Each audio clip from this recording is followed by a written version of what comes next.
Welcome, welcome. It's 12 p.m. Eastern Standard Time, 3 hours behind on the West.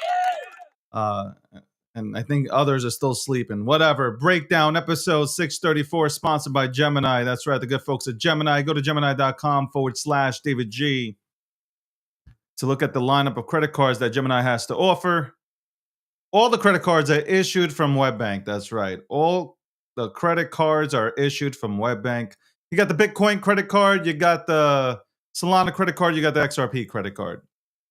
You get 4% back, up to 4% back on your purchases. Again, David G. I said David G. Gemini.com/David G. Go check it out. Also, click on the link. Click on the link, ladies and gentlemen, wherever you're tuning in from. By the way, I'm working on Facebook. I'll talk about that after the commercial. Click the link, sign up to Gemini, trade $1,000 in crypto, get $100 in Bitcoin. By clicking my link, you get that $100 in Bitcoin when you trade $1,000 in crypto. So don't try to go and sidestep me. Don't try to do that shit. Anyway, Gemini, America's exchange. Welcome, ladies and gentlemen. I think I got the issue solved with the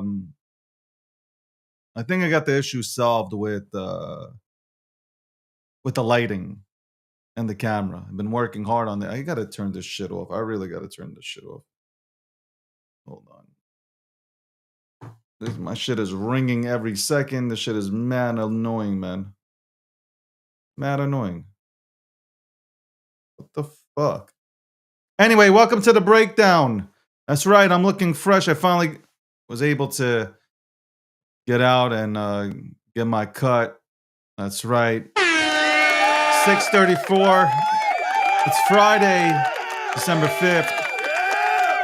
The Sagittarius has ruled the planet. That's right. I'm a Sagittarius, but I'm a November Sagittarius, and I think that's obviously everybody. I'll get into the whole horoscope shit, man. Anyway, the breakdown sponsored by, obviously, you see it, Gemini. We got some. We got people coming on today. We're going talk about the markets. Talk about PR. We talk about a lot. I told you I like to talk about a lot of things that interest me. Okay, I don't give a fuck what you came here for. I'm trying to learn shit. If this monitor goes out on me again and I can't see my guest, I swear to God, Libras are not the best. Libras are absolutely not the best. Like, respectfully, Libras are not the best. Okay?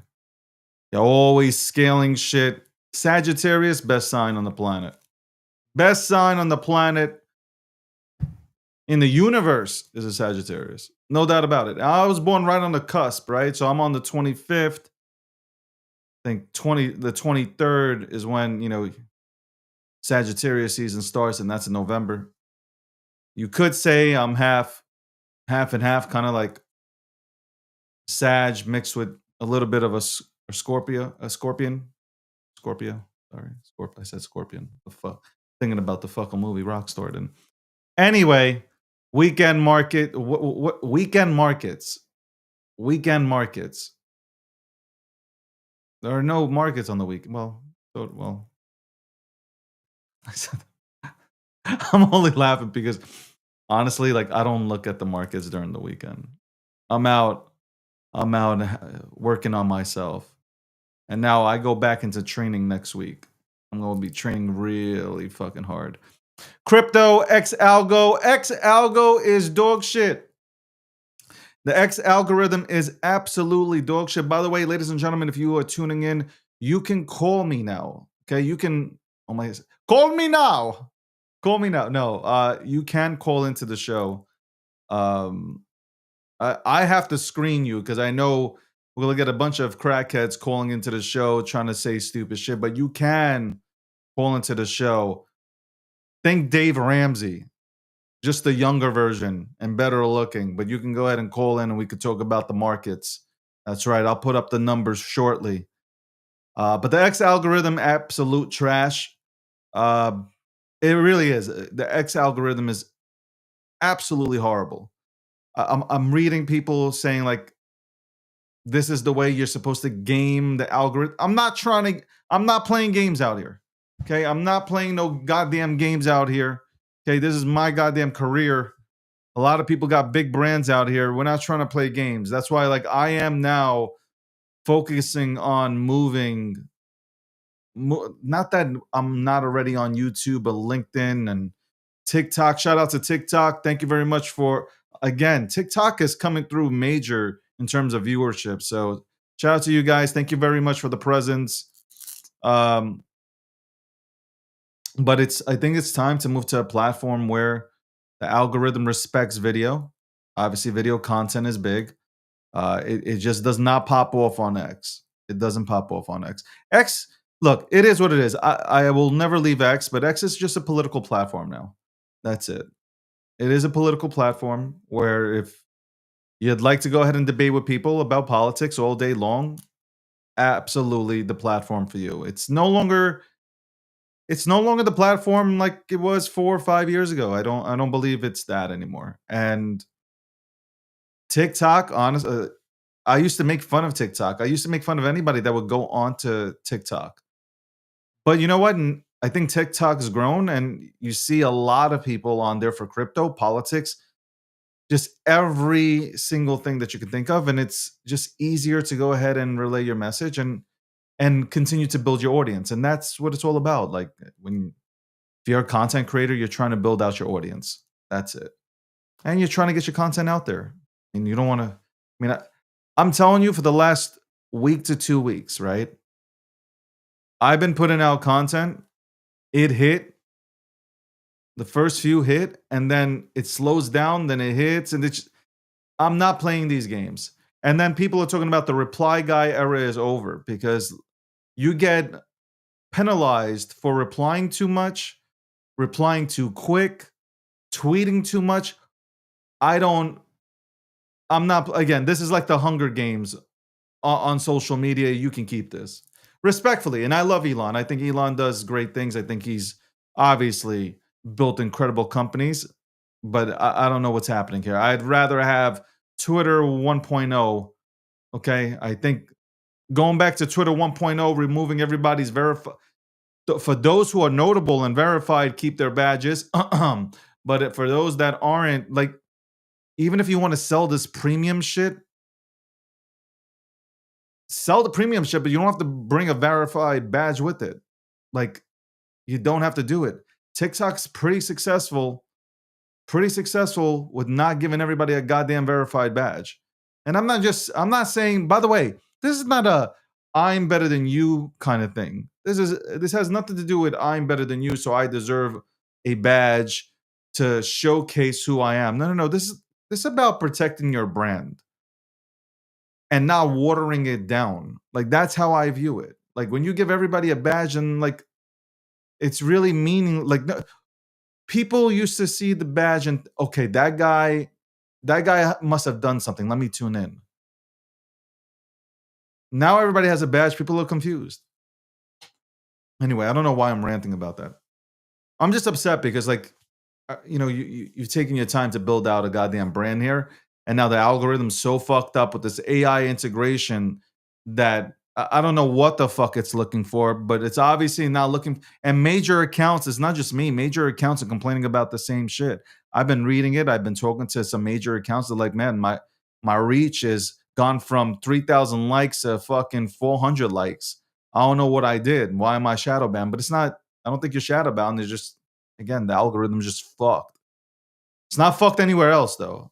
I actually think you'll have a better chance because YouTube is pretty hard, right? But I think you'll have a better chance if you do video content to catch on and grow out your audience on like YouTube, on Rumble, Kick, Twitch. I stream to all those platforms. LinkedIn. I think you have a better shot at LinkedIn. I got to tell you, I think you got a better shot right now at performing well on LinkedIn versus on X. I mean, I might get banned for that, but on maybe Elon will be watching this and be like, "Man, what the fuck you doing?" But Elon, I'm just talking. I'm talking facts here, man. Like it's just weird. It's weird that like like there's no answer to. Nobody's giving an answer. I mean, we've been so hyped up about where everybody's location is. Like, I don't give a shit where anybody's from. I don't really care.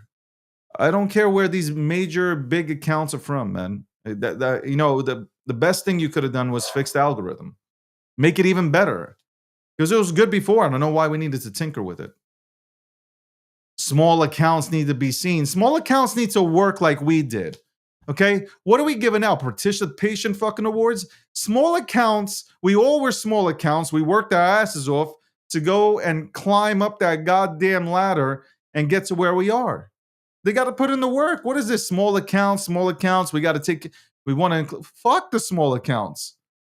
Small accounts need to get to work. Fuck that. No, serious. I'm dead serious about that. Get your ass to work. Get your ass to work. Anyway, I will go ahead and I will put this up here. The call-in number. We'll do this. We'll do this.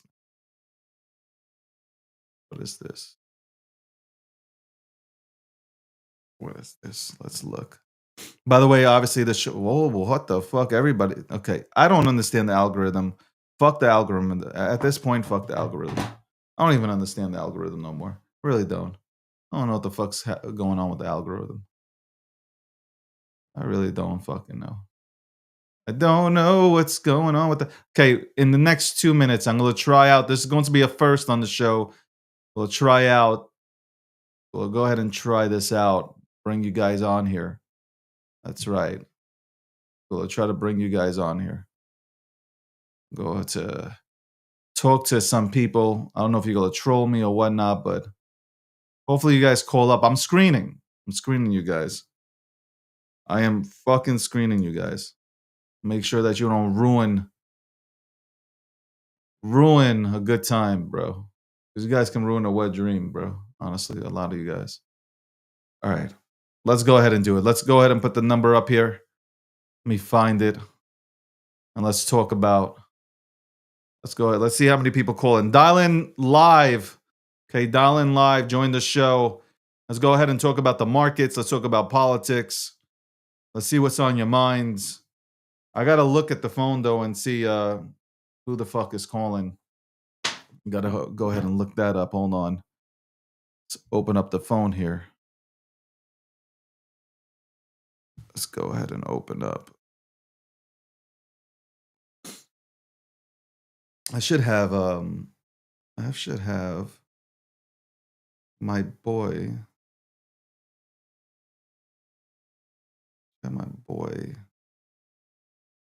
Oh, Jesus Christ.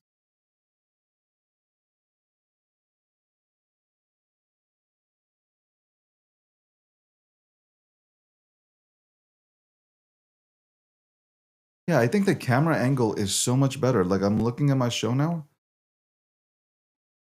I think it's better. I think it's much better. Is it better?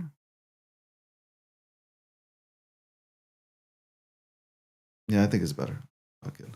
I'm not tinkering with that shit. Sorry guys. I'm trying to get the fucking angles right here. Okay, hold on. Let me see. Let me see if I can get something. I want to see something.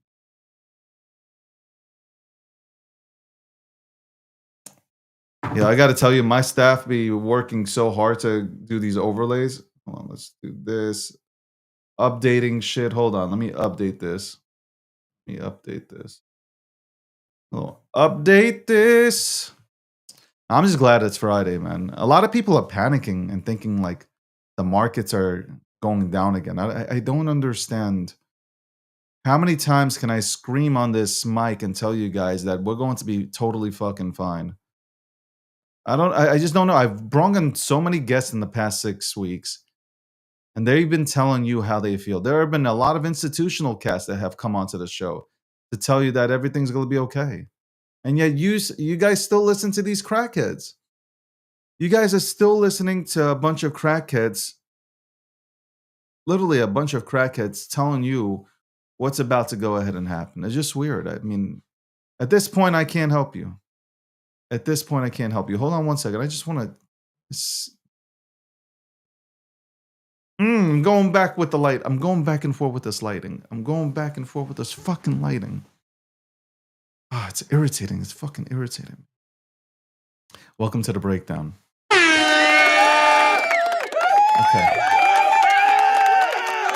That's the number you can go ahead and call up. If you're trying to call, I'm just trying to fix it.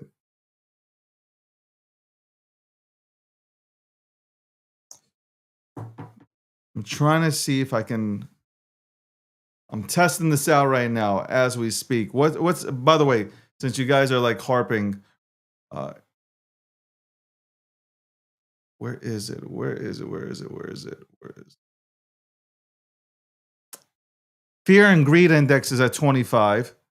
Bitcoin's at holy shit, Bitcoin's at 88,822. I didn't even see this. But I mean Ethereum held strong right now. It's at 3,000. What the fuck? What I don't know. I gotta say, I don't know. I don't know, man. I don't know.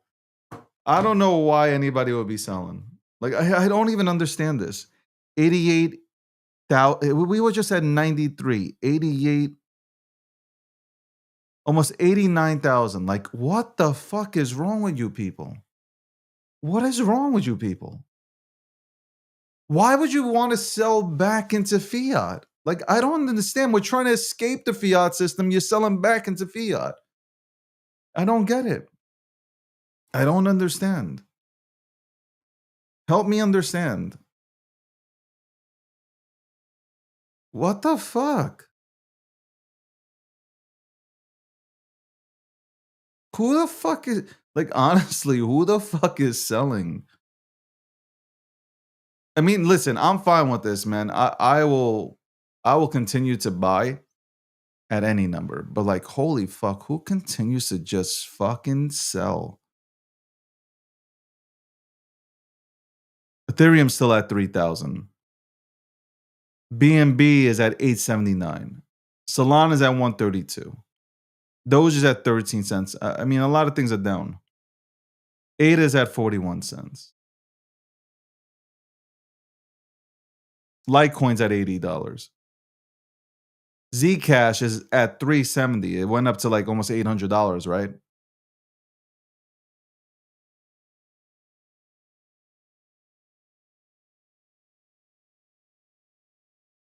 I mean, for me, I'm looking at this. This is like a perfect opportunity to scoop up shit.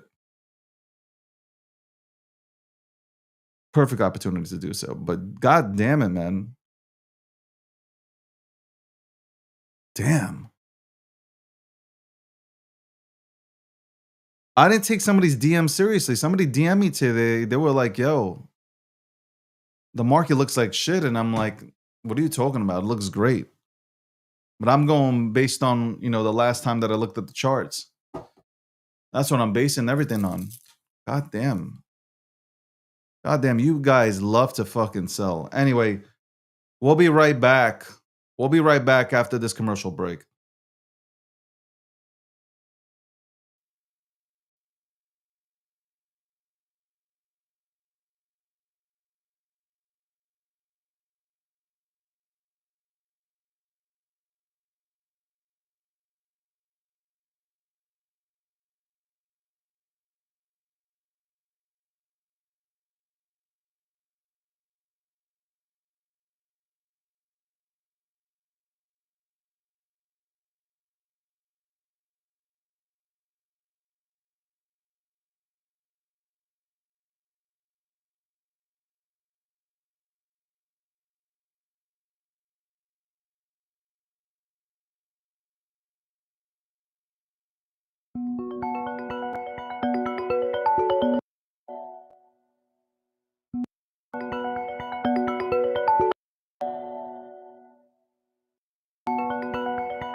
Welcome back to the breakdown. I'm honestly, I was just trying to.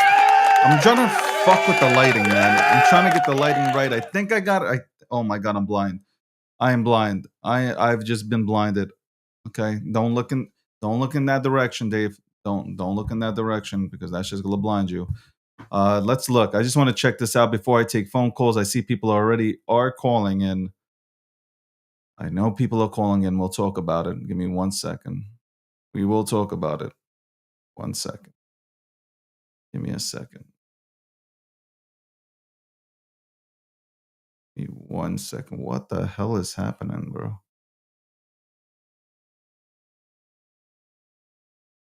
The fuck is happening? Okay. I'm getting calls, man. Like I gotta maybe I should have did a test.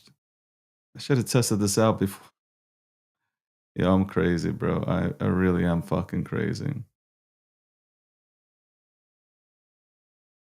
Okay, hold on. Let's do it again. All right. Let's see if this works. Welcome back to episode 634, sponsored by Gemini.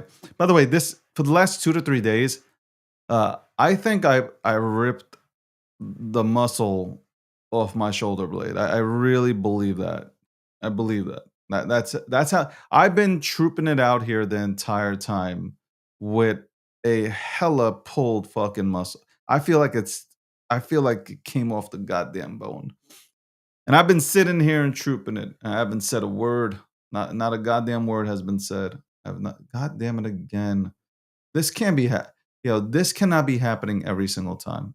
This cannot be happening. I'm experiencing this technical difficulty, and it's really bothering me. So I'm gonna have to set this up now. Next week, moving forward, either I get a new goddamn fucking monitor, or I get a fucking specialist to come in, man. Fucking pull Best Buy. Come on, guys. Sorry.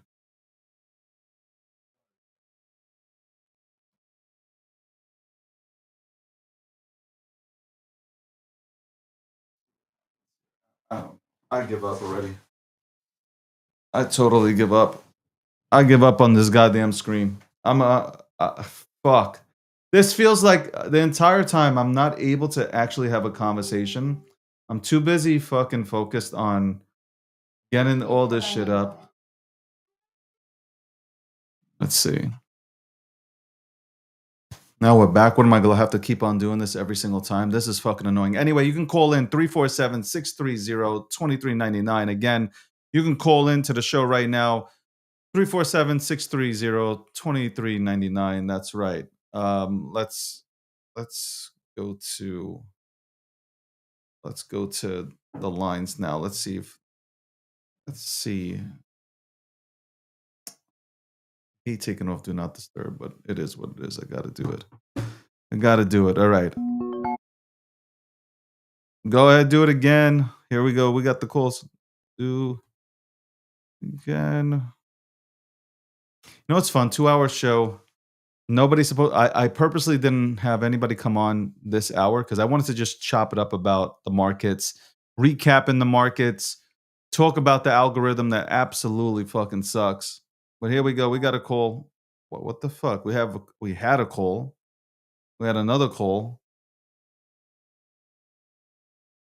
Come on, call in. Go ahead, call in. You can go ahead and call in. We should have like the name of the person calling in, man. People are calling. I know people are calling. I know people are calling, man. They're trying to reach. Do it and do it again.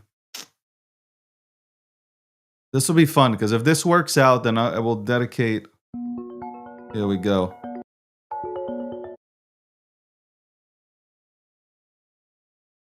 What's going on?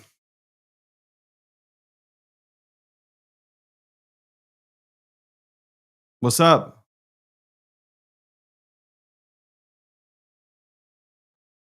It is David. What's going on?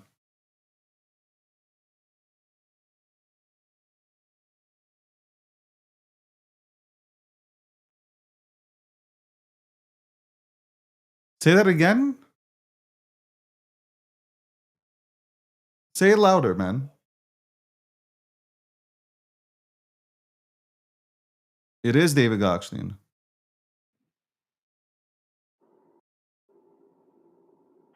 Go ahead. Keep. What the fuck was that? Easy to overlook the little things like the What the change fuck was that? of purchases. What was that just now?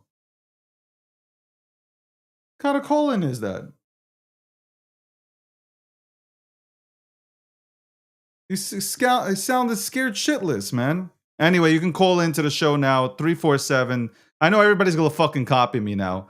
But again, I set the trend. Suits. Everybody's putting on a fucking suit now. You see it. Everybody's putting on suits now. Every single person, well, not everybody, but people that are kind of taking their brand seriously, they're putting on suits. They're trying to look the part. You ain't gonna look like me, but hey, listen, I'm just happy that I've inspired you to do something. Anyway, I was holding this back and I was like, I will only make this announcement of the call-in when I'm on here because I'm first to market. I want to be first to market. Nobody has a call-in show in crypto. Nobody has a call-in show in crypto. We know who we're dealing with. We know who we're dealing with out here. I should go ahead and. You couldn't hear nothing? Don't worry, we're working on it. We're working on it. I don't know why though.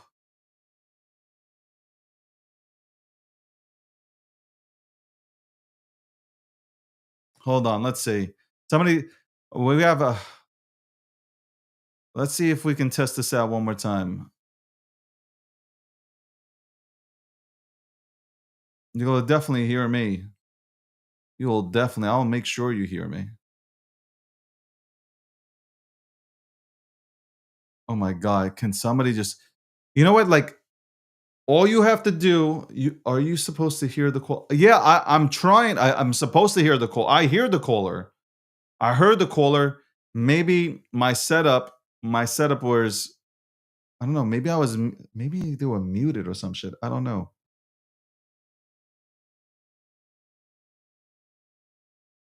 Yo, staff, can you call in so we can go ahead and test?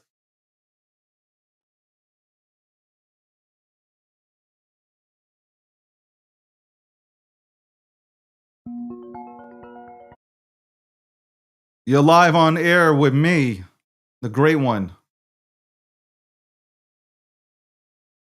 What's going on? Do you hear me?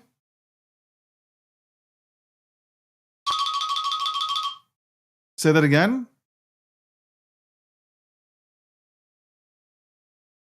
Hold on, I want to see something. I think it goes right to. Do you hear me now or no? I don't think the stream can hear me. No, the stream can hear you. Do you hear me? Yeah, now I. Why are you breaking up though? You're so choppy.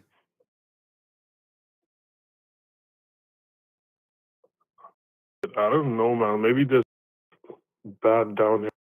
Fuck. Let me check. Yeah, why Is do it you better? sound like? Go Okay, choppy. hold on. I don't even know who's calling in. Bro, you know me. Come on, man. We talk every man. All right, listen, man. First of all, I want to ask you. You're the son of a bitch that came into my comments and said I needed to get a haircut. Like I didn't know. Like you couldn't tell me that privately. Did you have to go yesterday into the chat I and talk didn't know about you were it? gonna hold me like that. Say that again. Bro, you still. You're cutting in and out.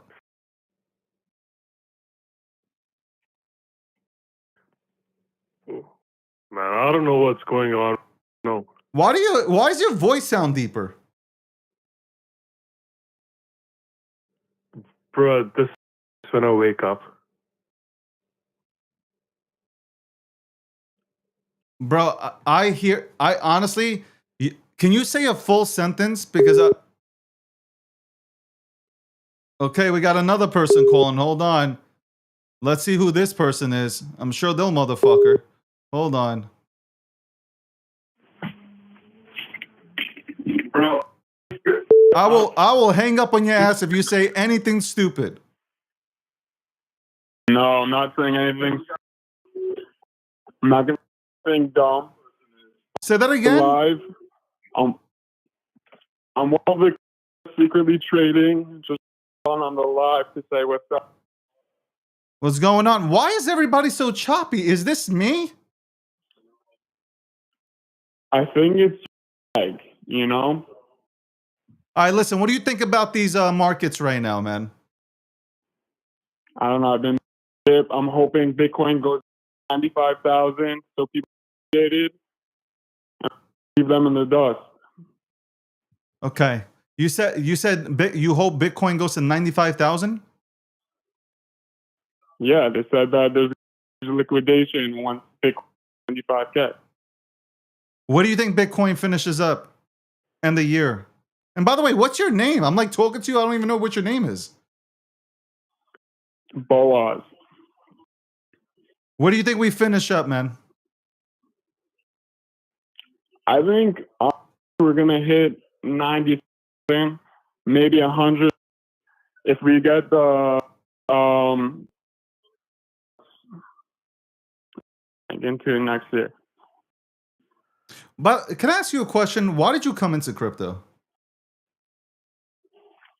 To crypto since 2017. Actually, I lost all my money, just stock market and everything. So once to me with Bitcoin, I'm like about this before. There's only 21 of them. Let me try to. This is about. Have you made any money in crypto? I'm up,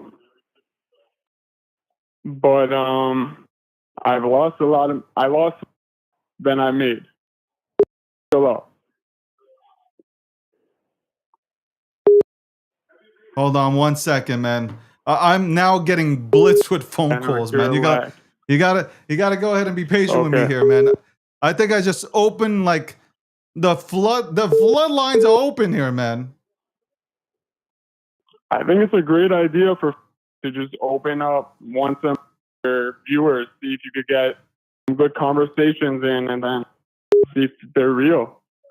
Well, a lot of people have asked me, privately, if I was ever going to consider doing something like this because Dave Ramsey does it. I don't really watch him respectfully, like with no disrespect. But I was like, it would be cool, being that we're a 2-hour show and we might go into a 3-hour show. People see there's a lot of viewers that tune in and they're like, some people question it and shit. But I was like, okay, if I do go ahead and do this, there are people that just sit back the entire time and they just listen into the show and they just listen into the guests that come onto the show and hear us chop it up. And I was like, you know what? I really do want to go ahead and still talk to the people, right? I don't want to go into spaces on X Spaces. I do want to talk to the people. So I think this is really a cool option. It's definitely opening the box, just letting random people show. But I feel like I'm gonna get good people and bad. That's just how this game. That's 100. All right, give me one of your favorite. Before you go, give me an asset. Give me one of your favorite assets. Like, bottom line, give me an asset that you would put. You know what? I put out a tweet. I don't know if you've seen the tweet that I put out, but let me ask you. I'll just read it back to you, and I want to see what you're going to say on this one. Where is it? Give me 1 second. Okay, if you had to put 100% of your portfolio into one asset for the next 10 years and you couldn't touch it, what would it be? Ethereum. And last question before you go. Yeah. Tom Lee said Ethereum might be hitting $63,000. What do you think about that? Maybe in the next 5 years. That's very rare to see. Maybe by funding all that staked money over 32. I don't know how it's going to hit 63. I think saying market cap. What is the market cap on that? 10 trillion? I would have to really, really calculate that. But that's a hell of a market cap. I think it definitely could hit over K just with tagging along with Bitcoin. All the twos and layer ones that are just being built, I only wish the best. What about you? You would put your money in Bitcoin? Yeah, at the end of the day, I keep saying this. The ultimate goal, like, I love meme tokens, I love all coins and stuff, but ultimately, when you get into that entire market, I think you're looking to, not I think, I know you're working towards Bitcoin, right? Like, if you're making all these gains, you want to get as much Bitcoin as possible. Like that just, some people think they're late. You're not late. You're still early. And I think you should really, really focus on making as much as you can. Don't get greedy. Be conservative when you're trading, and just take money and get as much Bitcoin as possible. Man. Dollar cost average. Yeah, 100%. Spot.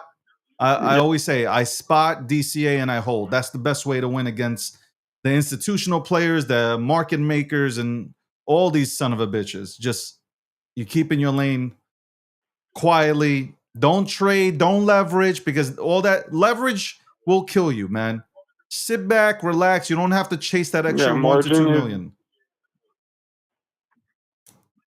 I agree 100%. From somebody who's been in the market for like years,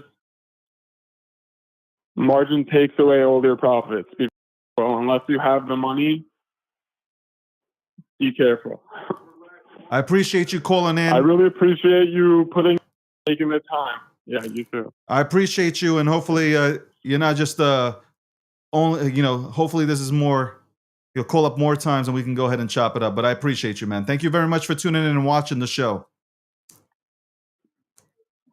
Thank you. I can't wait to hear the conversation. All the best. Let's fucking go. There you go. I am a man of the people, and the people love me. Hold on 1 second. God damn it, more phone calls. I'll be right back.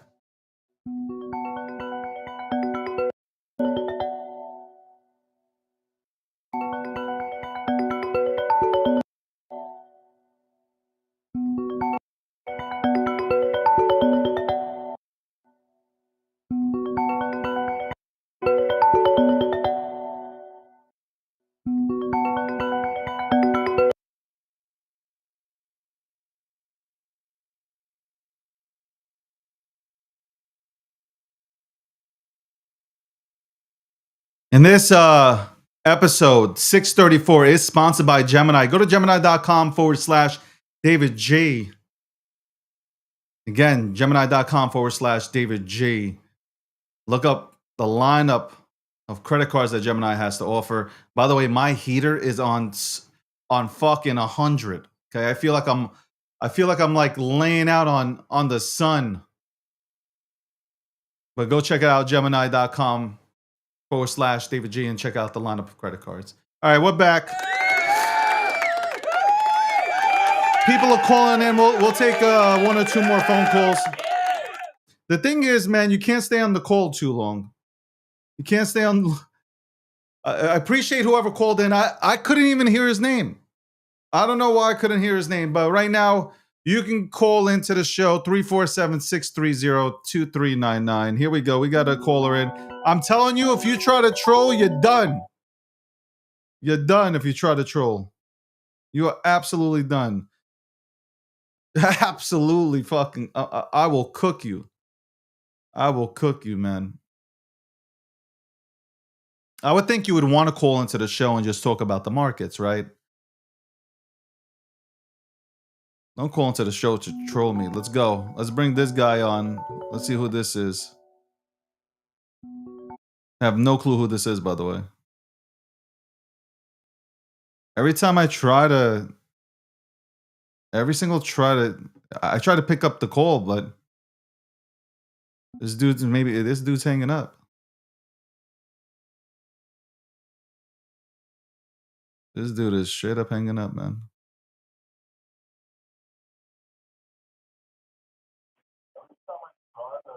Hey, what's going on? What up? What's going on? Who's this? David. This is Marcus. Marcus, what's going on? Where you tuning in from? I'm in the U.S. No, I'm saying which channel are you on X? Are you on TikTok? Where you tuning in from?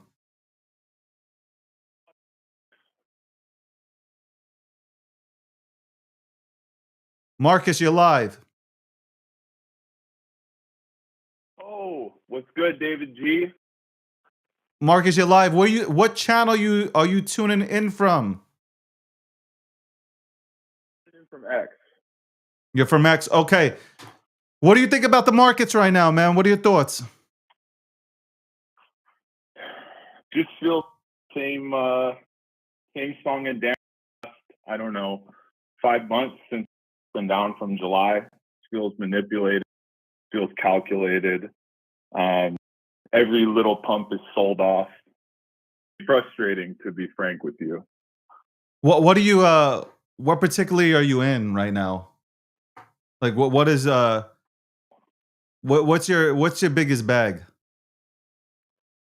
Bobo Billions. Okay. Bobo Billions, let's fucking go. Bobo Billions, I like that. All right, listen, man. You know how I feel about Bobo. You know how I feel about Bobo. Oh yeah.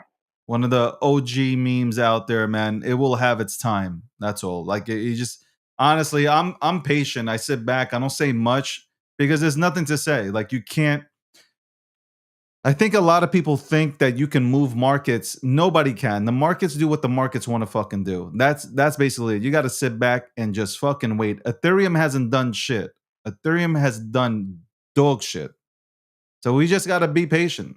All right. This is really has been gambling season on Solana. I think everybody understands that. But when it's all said and done, when the money starts coming in here, when retail starts coming back, they will be coming back and they will be finding their way to Ethereum and they will look at all the OG memes and they will go and run right into them.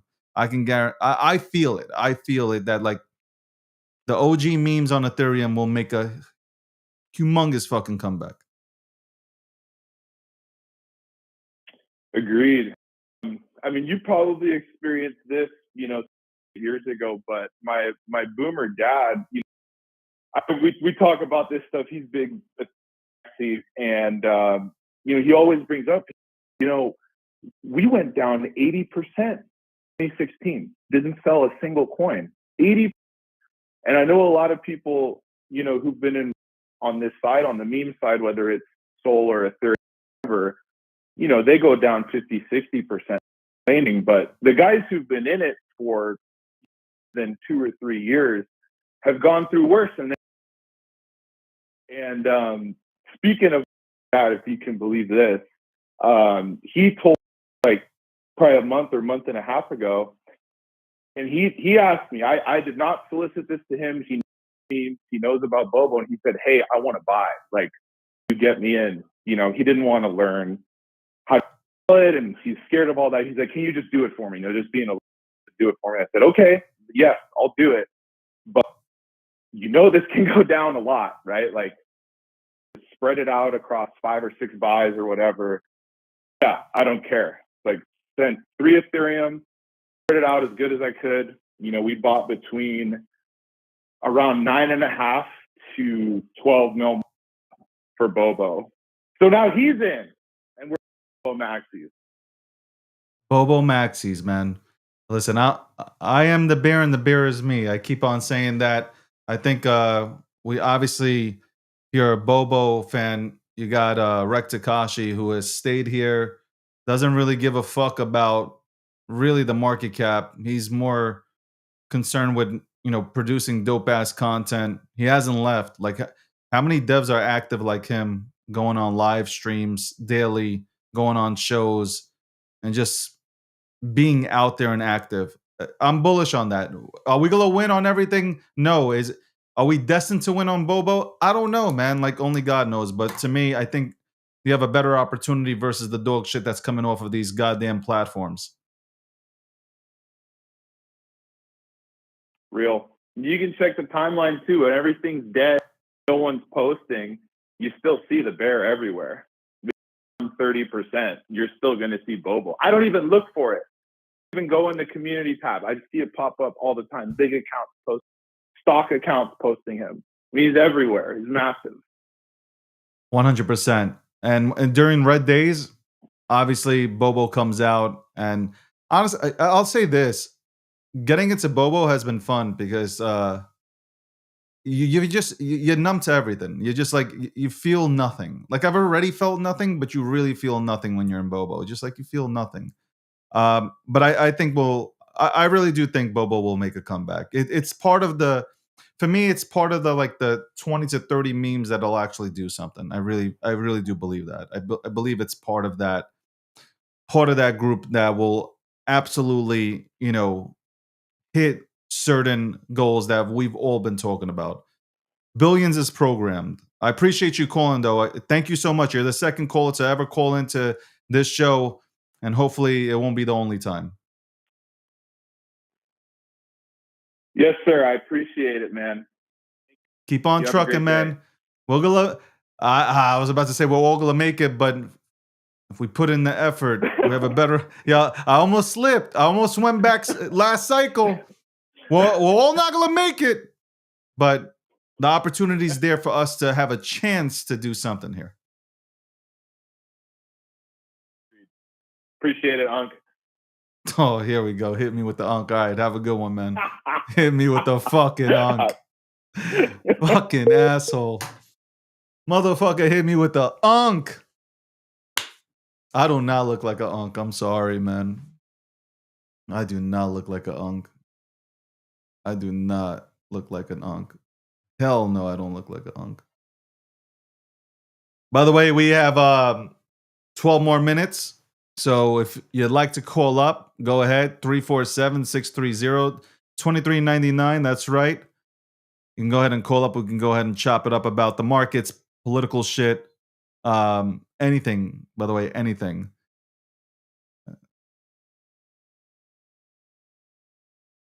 I didn't add. People are like, did you add something? Hold on. What is this? Did you add something to change the voice on the call? It was laggy, but happy. I called. I made, this dude called. Okay.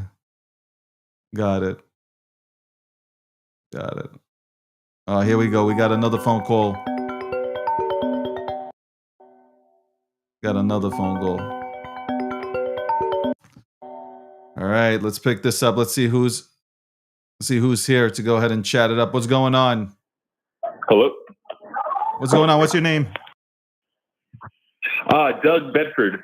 We've chatted a little bit. I don't know if you recall from a few days ago. Doug Bedford. Say that again. Doug Bedford. When did we chat? Just through comments on X. Oh, okay. I think it was days ago. You had commented on something commented on one of your posts and you replied. What was the post about? What was it about that we were chatting? I think along the lines, excuse my language, something along the lines of people being pussies because of the market conditions. Yeah. And I'd have the exact thing. Well, they are pussies. They are pussies. They have no balls and they have no spine. Like, Exactly. why are you in? Let me ask you a question. Why the fuck are you in crypto? I'm not talking about you particularly, but why are you in crypto? Like it goes back and forth. It might pull back. It's not only up season. I mean, it's healthy with pullback. A lot of these people don't got balls. I got to tell you, a lot of these motherfuckers got no balls. Absolutely none. Absolutely none, bro. Just tell you that right now. You don't have to be. Don't worry about. I fucking curse all the time. You're like, oh, excuse my language. I apologize. This is actually my first time doing anything like on a few spaces before, but this is a little different.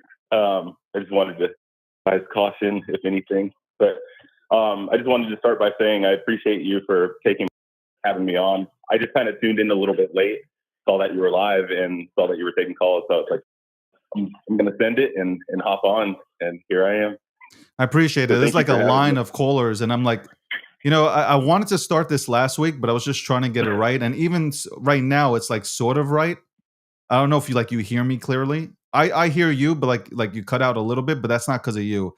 I think it's something with the roadcaster that I have here. But I want people to call into the show. I want to have a conversation with the people. Like I want to.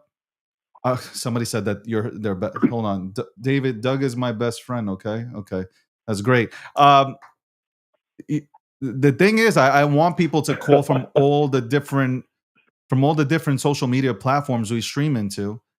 And I just want to have a conversation with the public, right? I have this audience. You tune in, and I appreciate you tuning in and at least, watching me for 15 to 20 minutes or whatever it is, as we bring on guests here. And I just wanted to make it more interactive, So I do appreciate it. I try to fucking, be around the people, man. I don't try to go ahead and gatekeep myself from that.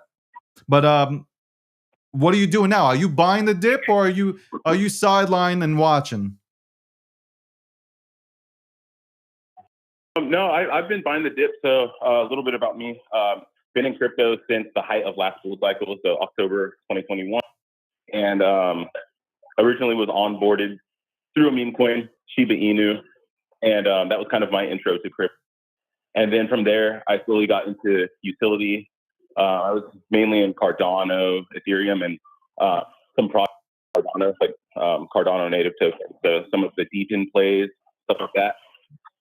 End of 2023, pretty quick actually. I started with Threat, then I eventually found myself a part of the community. I'm sure you've probably seen us shilling you a few times, but been there ever since. And it's been quite a ride, very humbling journey.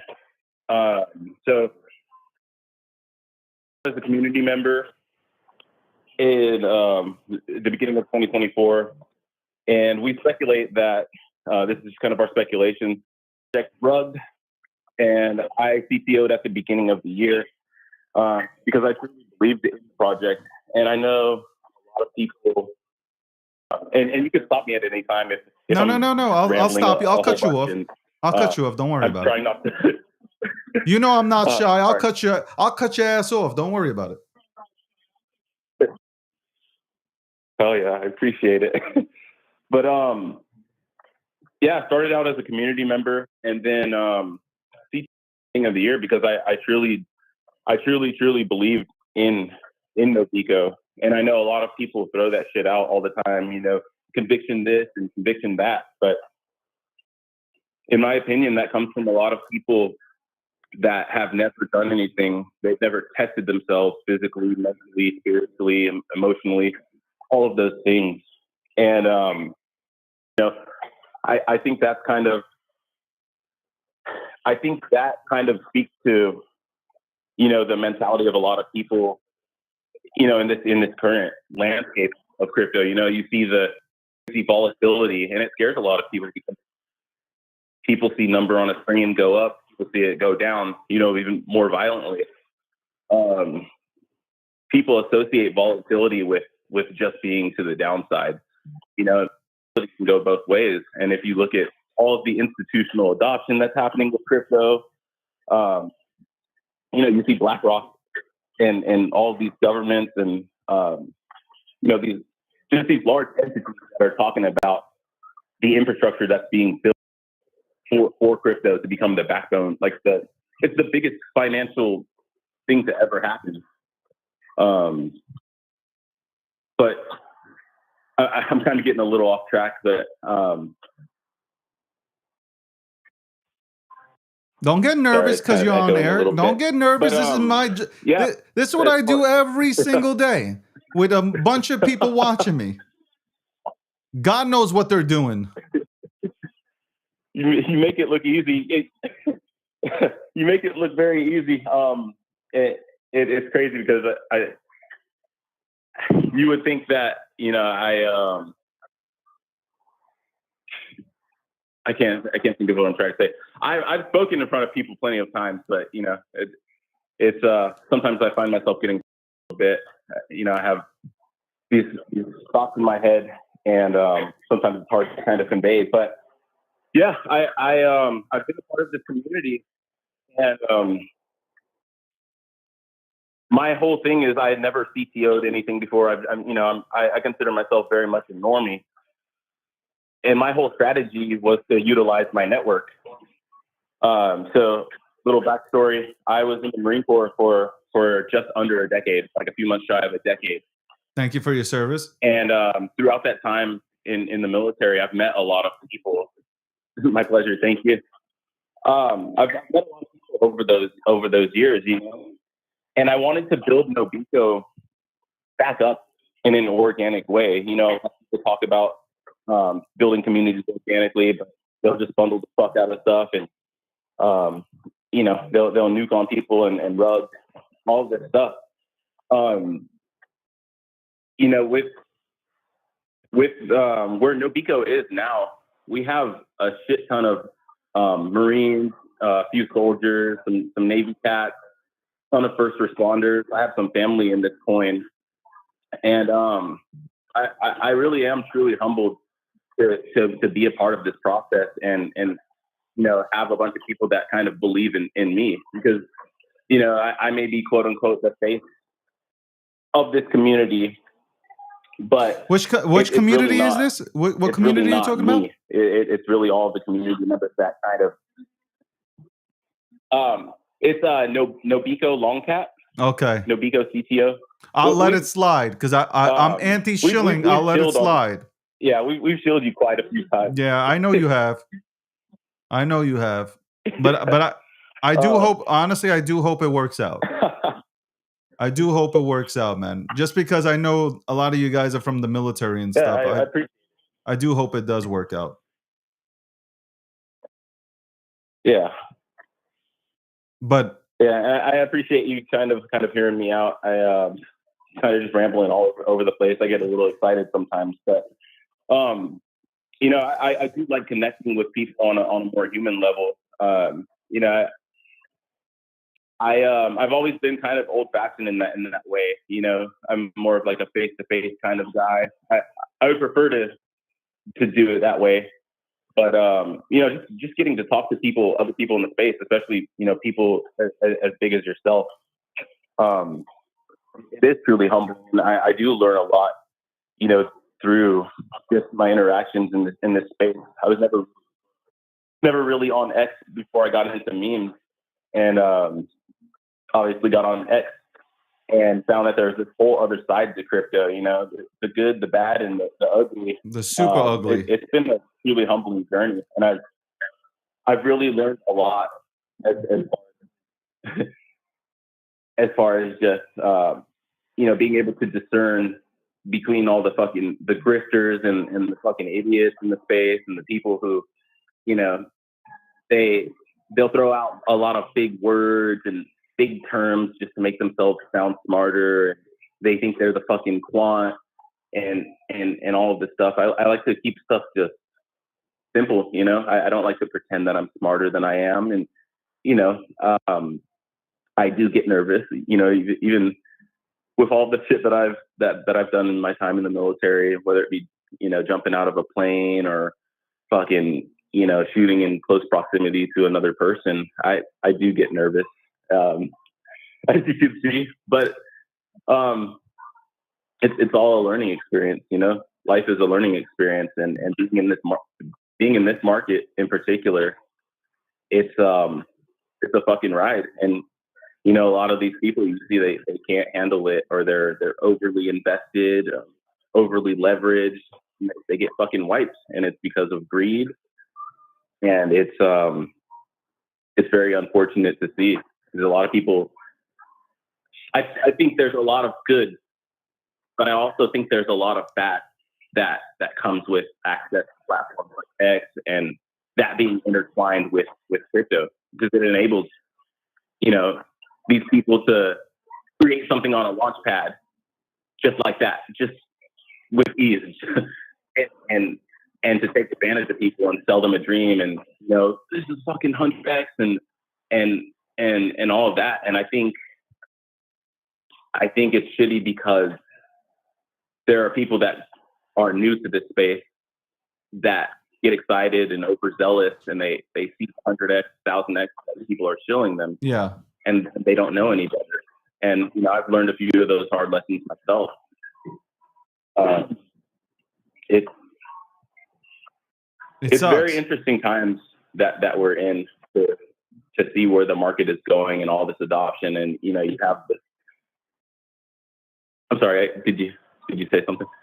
No, I said it sucks because like you have people who participate in these markets that aren't here to Can you hear me really still? do any good. So, it does suck, man. That does absolutely suck. But I want to thank you for coming on, man. I really do want to thank you for coming on. Shout out to your boy. Shout out to the boy over there for alerting everybody that I am on live, bro. I knew he would do it. But I appreciate you for coming on. Thank you so much, man. I really appreciate you for asking. And thank you for your service, man. I appreciate it. Thank you for listening to me. Yeah. I look forward to hopefully speaking to you again. And my pleasure. Thank you. You definitely yapped for 13 minutes, man. But thank you for your service. I appreciate you, man. And next time we talk, if there is a next time, then I'll. Thank you. Have a good one, man. Have a good one. Yo, welcome to the show. Welcome to the show, man. Welcome to the show. We are now really live on TikTok. TikTok is really pushing. You know what? This is what I'm saying. TikTok's really pushing the viewers. X people are calling up. I love seeing that. I really do love seeing that. 1:15 p.m. Eastern Standard Time. We have Aubrey coming on. We'll talk about a little PR comms and markets, and I have like one or two questions to ask about a recent incident. I have a question to ask. 100% recent incident that happened. I think we must talk about it. We must absolutely talk about it. We'll be back right after this commercial break. Sponsored, of course, by Gemini.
And this show 634 is sponsored by Gemini. Shout out to Gemini.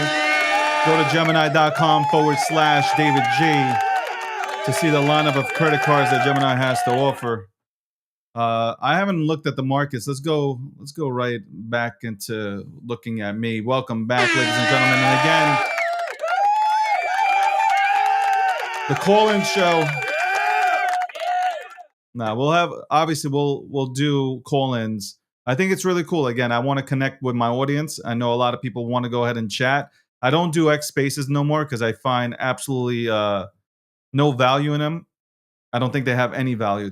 Like, you can stop by if there's like a major conversation happening, but again, I don't think hosting a space every single day brings any sort of value to your own brand. And I always talk about personal brands. I think that's something that really dilutes your brand.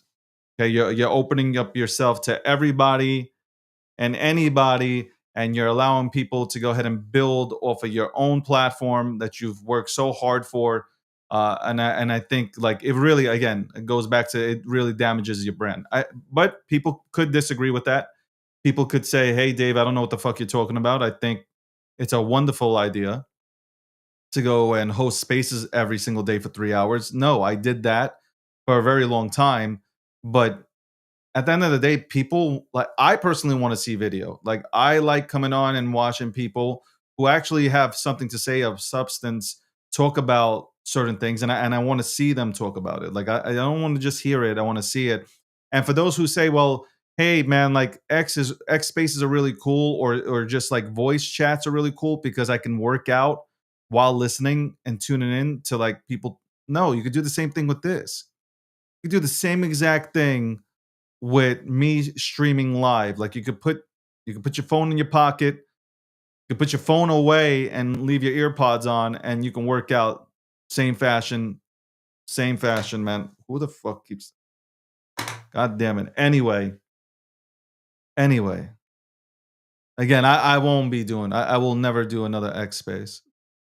Maybe a pop up, but I'd rather participate for 5 to 10 minutes and tell everybody to go ahead and grab their balls and a spine and believe in crypto. Because a lot of you guys don't believe in crypto. I can see it on the timeline. Like, you guys sit when you pee. And I came out with that terminology. I just want everybody to know that. A few years ago, I said, you know what I see in these markets? I see a bunch of dudes, which it's 90% dudes. A bunch of these dudes that literally sit when they pee. Now, I don't know. For some people, there's nothing wrong with that. For me, a man needs to stand and go ahead and do his business. That's how I'm feeling. Okay. And by the way, I keep saying this. Ever since I went away from X Spaces and doing, like, it's about being available, right? Like, and this goes out to people building a personal brand. You don't want everybody having access to you because, again, you dilute your brand. It's not personal. It's nothing personal. Some people have taken this very personally. It's not personal, man. I am trying to build a brand, and I have a vision of the brand, and I know where I need to go. People already tell me, "Oh, David, you're successful." I don't feel that way. I haven't hit my goals. The goals that I want to hit, I haven't hit them yet. I haven't. This is going to be a part of the show, ladies and gentlemen, also, where you can call in. We'll do this after the interviews. You know what? I'll do the call in one more time right before we wrap up. I'll let people go ahead and call in. We'll take one or two calls. From the audience. It was really cool, though. We had like almost 12 to 13 people waiting online, and this is the first time we're doing this. This is the first time that we're doing this. So that was really cool. Shout out to everybody who called up. What was it? 3 people? 3 people called up. Shout out to you guys. Well, 3 people got on the air. The rest who are waiting, I apologize. Again, there's a show to go ahead and do. So no offense. Don't hate me, okay? We'll bring you on. We'll chop it up. We'll talk about crypto. We'll talk about we'll even talk about sports and politics. I love politics, man. Tom Lee says Ethereum could hit $62,000 one day. Do we buy more Ethereum? Is that a sign? I mean, he's bullish. He's talking about there is no cycle too. Tom Lee has said there is no cycle. We'll bring Tom Lee onto the show. I don't know why you wouldn't want to come on the show. There's so much visibility. Number one, you get so much visibility. You tune it, you tap into a new audience. I keep saying this. There's a new audience that you haven't tapped into. And you haven't had a conversation with somebody like me. I firmly believe that. I don't do no fucking goddamn interviews, man. How'd you get into crypto? Like, I hate that fucking question. I hate that fucking question of people saying, how did you get into crypto? How'd you get started? Okay. It's so stupid. Like, it's such a stupid question. It is a dumb question. That is like a mainstream media type of question. Like, how did you get here? By the way, if you can survive in crypto, if you can survive within the crypto ecosystem, you can make it anywhere. I promise you, if you can survive here, you can make it anywhere. Promise. I promise you that. 100%. This space, I'm telling you, man, this is like boot camp. This is boot camp, man. You go through so many ups and downs, and I'm talking about from the chart aspect. I'm not talking about you're really a back and forth emotions. Y'all get a lot of you guys get emotional, really emotional. Listen, you can't marry this stuff. At some point, you're gonna have to say, "Peace out. I'm out." Yeah, that's how you're going to have to do it, man.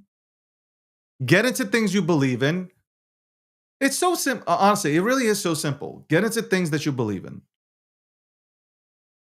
Get into things you believe in.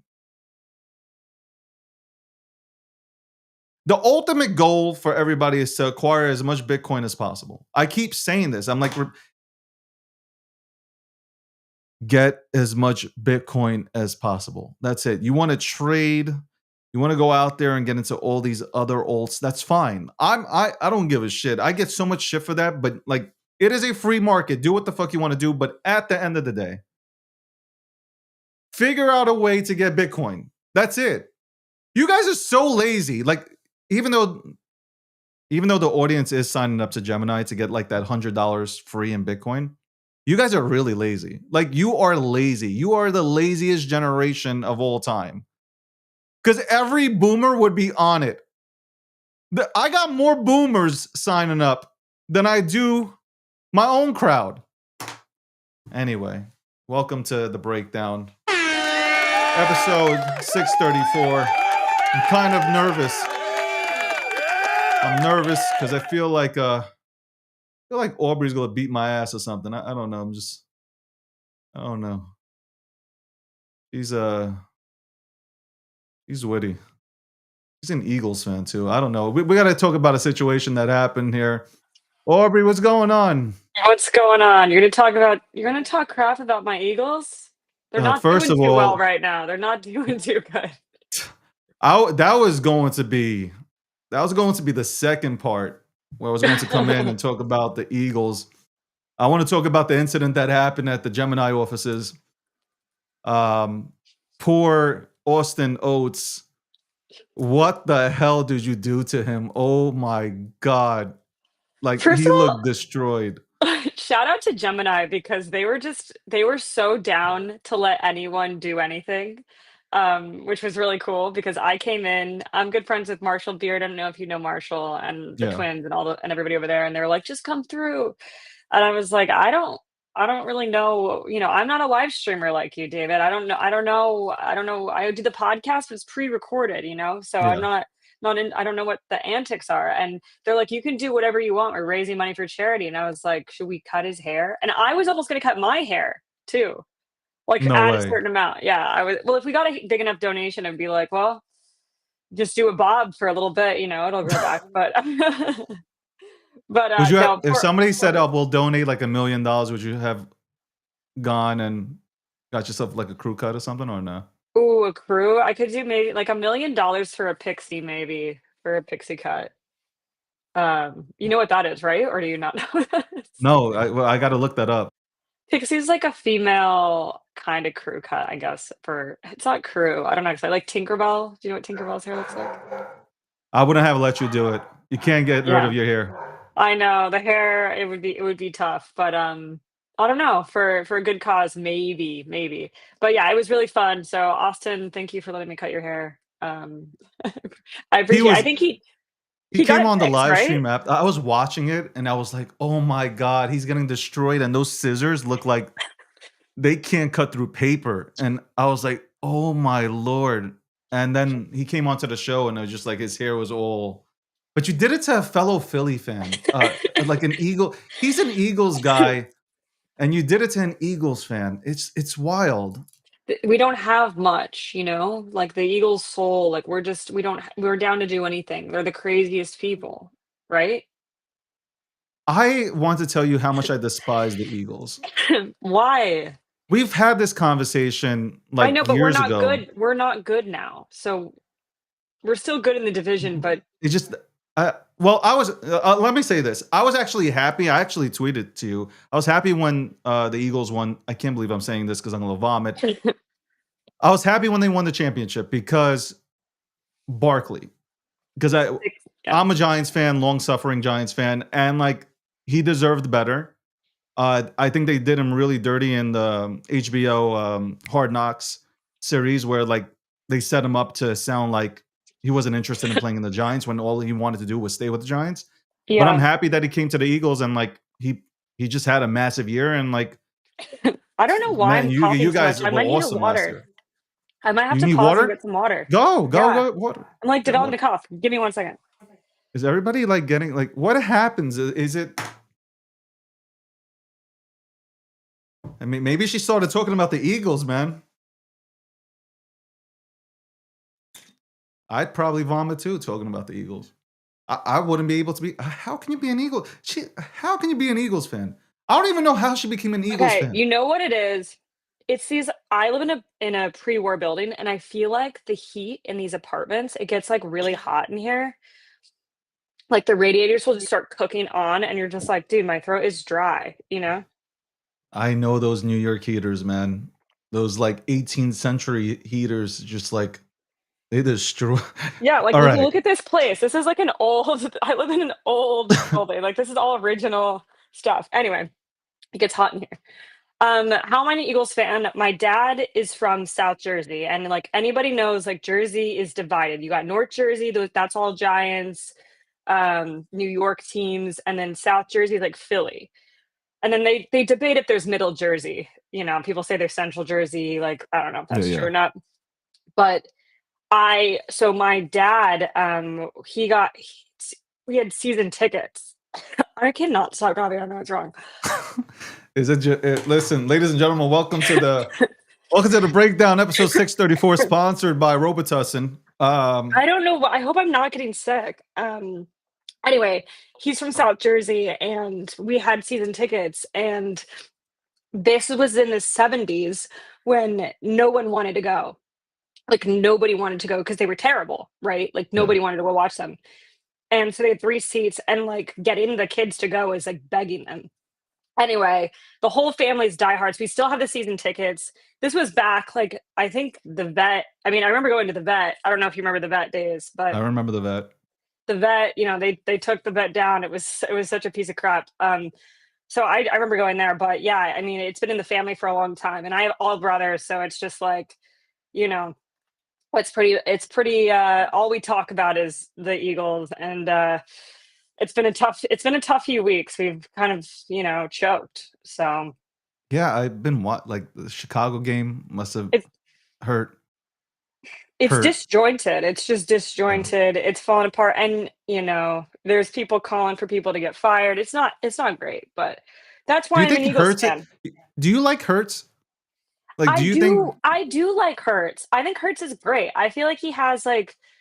I feel like Hurts is such a leader. Like we've been looking for that sort of franchise quarterback for the Eagles for a long time, and we've had a bunch of different people in there. But I feel like he's very dialed in. Did you see that Michael Jordan came to the game? He's been like meeting with him in the off season, and Yeah.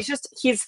My favorite thing about Jalen Hurts is he speaks in these parables that don't make sense sometimes in the press conference interviews. Have you Yeah, seen him do I'll that? watch. It's so funny. But I think he's great. And, he was so locked in last year. We just also the Eagles, we just won a Super Bowl. The fans are so mad. They're like the only like fandom in the entire industry or in the entire NFL that like throws a fit. And we just won a Super Bowl. But like, that's how much we take this seriously. We take it Yeah, seriously, David. I know you do. Listen, So I feel bad. I feel bad for him because I think he's a good quarterback, and I think he gets a lot of shit. But also, the wide receivers don't do him any favors by just like looking like Brown. Like I'm like sometimes I'm like Brown. What are you doing, man? Like you're really making well, him look bad, and like he's not purposely not trying to get you the ball, man. Like I I know. don't know. I don't know. I feel It's bad for him. I think he has good intentions. I think like he really wants to be great, and um, I think he is pretty great. Like I don't think he's not great. Like he wants to be great. He is great. I think we have but a I bad think it's media offensive perception and coordinator. fans. They're like he's like all right, but I think he's better than all right. I don't think It he's just goes all back right. and forth. It goes back and forth. I feel like we need a new offensive coordinator. There's bad play call. It's disjointed. It's falling apart. Like we start really strong and then it like the wheels fall off end of the game. We just can't have that. I hate your So coach. Like I despise him, but if I'm a Sirianni, Philly fan, I love him. Right? Like it's one of those like he like the so much shit he talks on this. Like I'm like, oh, I can't stand but him. Philly loves that. Philly I know. loves that. So All anyway, right. You started so we got two topics out of the way. Austin's haircut. I'm sure he'll clip this up. Um and obviously the Phillies. I want the Giants absolutely. We are trash. We are straight trash. Deaf Life, which is the turf. The turf is horrific. It blows out everybody's ACL. I don't think anybody wants to play at our turf. Um you just started your own PR company.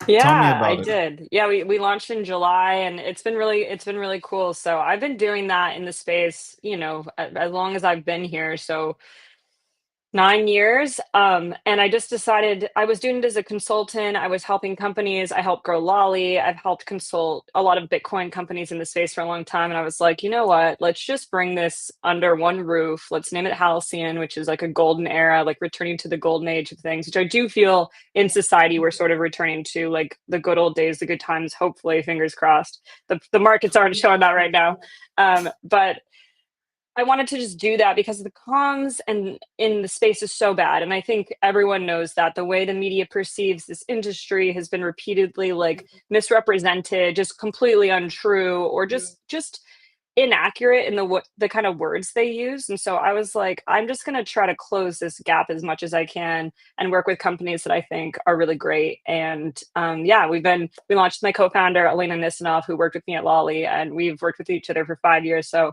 it's been awesome. We've actually have so much inbound that we're like, we don't even know what to do with it right now, which is, I think, a good problem to have. But That's it's been not great. surprising. Like you are, I feel like you are the goat because you come out onto social media and you're always like, man, y'all could have done so much better with that. And Yeah. I feel like this space needs it. Like this space is horrific when it comes to PR.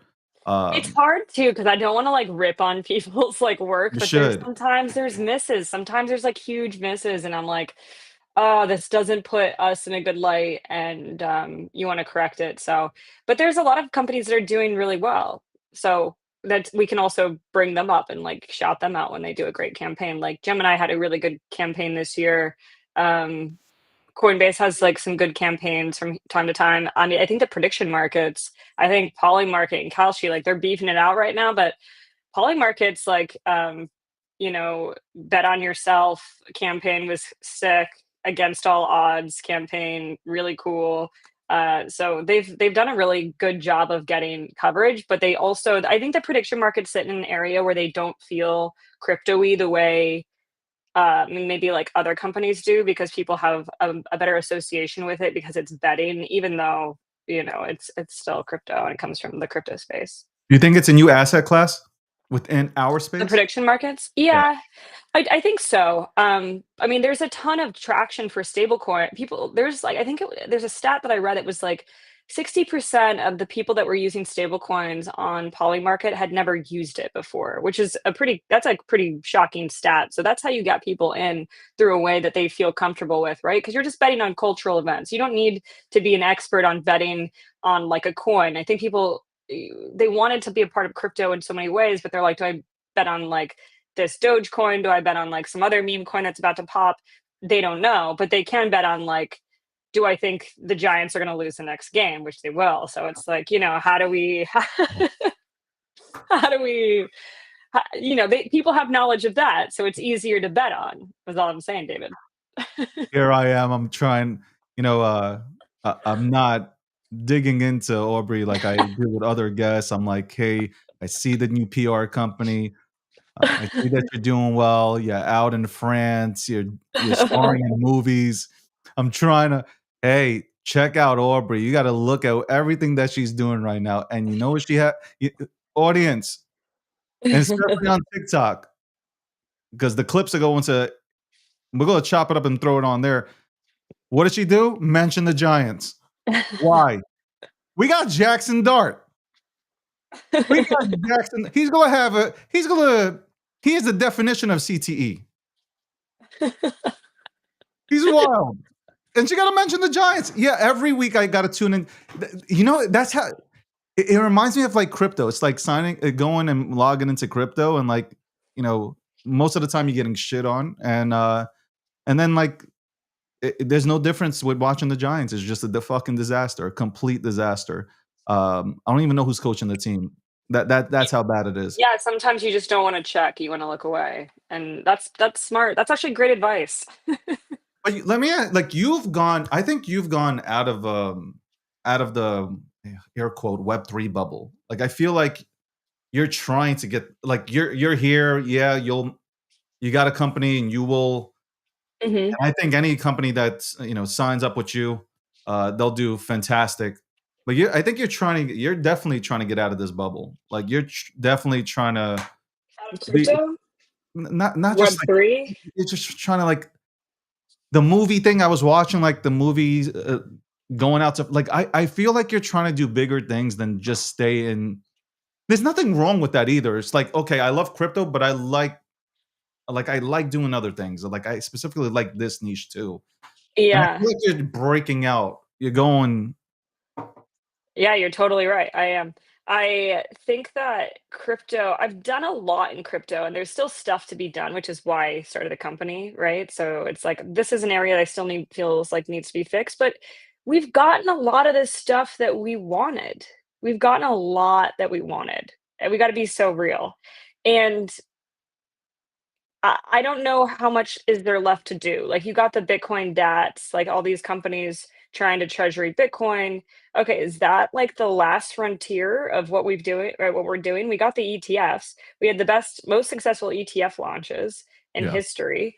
So check mark, cool. But now we're sort of like, I guess, more correlated with macro, and we have adoption from older groups of people who want to custody Bitcoin, or who are too afraid. We got that group. We got the young people, because they understand how to get crypto. They understand how to get Bitcoin. People pretty much understand Bitcoin. They understand what it is, and I don't know if there's much left to do in this space. Like, talk about, unless people really want to get into self custody, there's not a lot of any like on a product market fit side. Like, NFTs done. Yeah. People don't want them. Like, it's not a thing. So I think you just get one to be just a part of the community now. It's not something that you're gonna make money on. Sure, yeah, it's not a speculative asset, but also, like, basically it all just came down to is people wanted dollarized money. They wanted, stable coins. And stable coins have just totally taken over the market. Like, over the past 6 months, stablecoin volume is up 70%. Like, it is ripping through the market. So that's just in the past 6 months. And a lot of that is coming from B2B. So that's credit cards. That's people just like, wanting to use stablecoins that way. Yeah. Is that new? Does it feel new to someone? Not really. Not really. I think Bitcoin's great. I'm always been like, I'm very much like, I wouldn't call myself a maxi, but I, in like some ways, have always been pro Bitcoin. So we found that, like, yeah, the U.S. government's down for Bitcoin. That's great. Will they buy Bitcoin? We don't know, but they're not going to sell any in the near future, and they're not like totally throttling the industry. So those are all good things. I don't know if you can you hear the ambulance coming by? So sorry. It's New York, man. Even though I'm in Montauk, like I still, it's just like memories. I feel like there's like a accident every day, like the past 24, like there's every few seconds there's like an ambulance coming by. But yeah, I mean, I think we've kind of done a lot of it in Yeah. crypto, and like yeah, there's some other interesting industries, but I don't know if it's going to be like this crazy asset class. Now take AI. Like AI has totally come into people's lives in the past 3 or 4 years, and everyone uses it. Like my mom, my people who don't know how to use, don't care about an LLM, they're using ChatGPT for everything. So when the product is easy to use, people adopt it. It's not that people aren't able to adopt new technology. It's like the new technology isn't useful or easy for people to adopt. No, I agree with that. I feel like I don't know, like I don't feel like people are. Maybe this is just me, but like I don't hear so much excitement for Bitcoin, right? Like with the numbers 126K, like nobody was really like last cycle, the previous cycle, everybody was just jumping. Now it's just like okay, and I'm just like there is absolutely no excitement, like zero. Like okay, fine, I'll go into a Bitcoin maxi room and they're like, oh my god, Bitcoin, and like macro, let's talk about it. Great, but like outside of that, like zero. I Yeah. feel like nothing. And you said AI, like a lot of people here on even on social media making it their own, they went from talking like they hardly passed middle school into, speaking or posting as if they graduated from Harvard or MIT. So some people are making it their personalities, but I understand, like I love AI. I think it's a great assistant. I think that's the way you should use it, as an assistant, Yeah. and not make it your personality. I Well, I'll think tell the you. biggest things now are AI and prediction markets. I In think life. that I think you're right. It's pretty funny though too. I was at an awards show the other night. Speaking of, my going into films and stuff like that. I was at the Gotham Awards, and there Guillermo del Toro, who's the director of Frankenstein, was on stage, and it's like all the artists love to just rip through and like make fun of tech. And he just got up on stage. He's like, humans are making great things, humans this, humans that. And then he goes, fuck AI. And it's like, bro, first of all, and everyone cheered. And it was kind of funny, but at the same time, you made a film called Frankenstein. It's about a scientist who's like getting great. It's about technology getting out of your control, and Exactly. I get it, but it's also like you're making that's happened with anything. Everyone said social media, like the way they talked about social media when it came around, and like some of it's probably true, right? It was like the worst thing. It's a cancer and it's gonna kill everyone. Now you don't hear anyone really talk about it like that Yeah. anymore. It's like, yeah, it's bad, but like it also is helpful, right? You So don't it you, just you don't think the Terminator is not a documentary or anything. You don't think that's going to happen to. I hope not. I don't know. But it I've was seen really funny iRobot. too. I'm not taking any robots into my house. I don't care. I don't care what you guys say. No, Ain't never. no robot. There is no robot to be found in my, absolutely zero. Though So I mess with Tesla. I like we're Tesla. checking you first because you said that they're going to be checking your house first. But no, it was 100. so funny at the Gotham Awards. Someone from crypto was there. This guy comes up. He's like, Aubrey, I saw you at the Coinbase conference in front of my like art friends, and I was like, oh no, that I don't think that was me. No, that's not me. They're like, no, no, no, I'm pretty sure I saw you. The He's like, Jonah "What are you?" Hill. You did He's the like, "What Jonah are you Hill. doing here?" Yeah, I know. So I'm living my double life right now, which is pretty funny. It's just like really, it's hilarious. Let me ask you that question. Like I have two more, and I know you're busy. We definitely. I'm doing a podcast. I definitely have to bring you on, like just Yeah. to dive deep, because like I like the fact that you're like trying to get you're not trying to get out of crypto, but like you just said something though that's making me laugh because you're like, I don't want, like, no. Do you feel like if when you're at that kind of event, like you don't want anybody to mention crypto because there's some sort of But everyone wants to talk to me about it. Like they all come over. Like it's so funny too because I've invested in tech companies and as an angel investor. I've also invested in films. I've acted in films. But it's funny. Like I don't know what people want, and they'll come over sometimes. They're like, "Hey, I need an OTC. Like hey, let me talk to you about this. My company is like dealing with this much money. Like I get random people like, hey, what do you think about this?" And so then I always end up in those conversations anyway. And I like talking about I do. I mean, it's not like I hate Bitcoin or I hate crypto. It's just like I have just done it for the past 9 years. It's fun to do something artistic, and that's why I'm drawn to film and all kinds of art, really. But I just have a lot of friends in that space, so um, it was really cool to go to the award show. But yeah, it was so funny when the person's like, "Aubrey, saw you at the Coinbase conference." I was like, "Oh no, I don't know. I don't know. I don't think that's me." I feel like that sometimes. I don't even want to talk about crypto, but I I do know. know like crypto is great. I think like when you sit back and I, if you have a platform, right? I think sometimes Yeah. you got to make it fun. Like you have to find a way to make it fun, and crypto has done for me personally, it's done a lot for me, especially Bitcoin. But I like talking about the whole ecosystem. I think really cool things are being built out. Um, but yeah, I want to report on other things, and I want to do other things. And Yeah. like I really like politics. Like for me, like Yeah. political shit is really cool to go ahead and talk about. Not the rage bait stuff, but like real, like take care of our vets, homeless situation. I was really vocal about New York City, even though I'm not in New York City anymore. Man, Danny, Where are you my at? own Are you opinions. in Florida? Are you Florida? No, I'm Montauk, bro. Out here. Oh yeah. I Can don't you get surf? invited to Gemini. You know what's funny? I'm partnered with Gemini. I don't get invited to the office.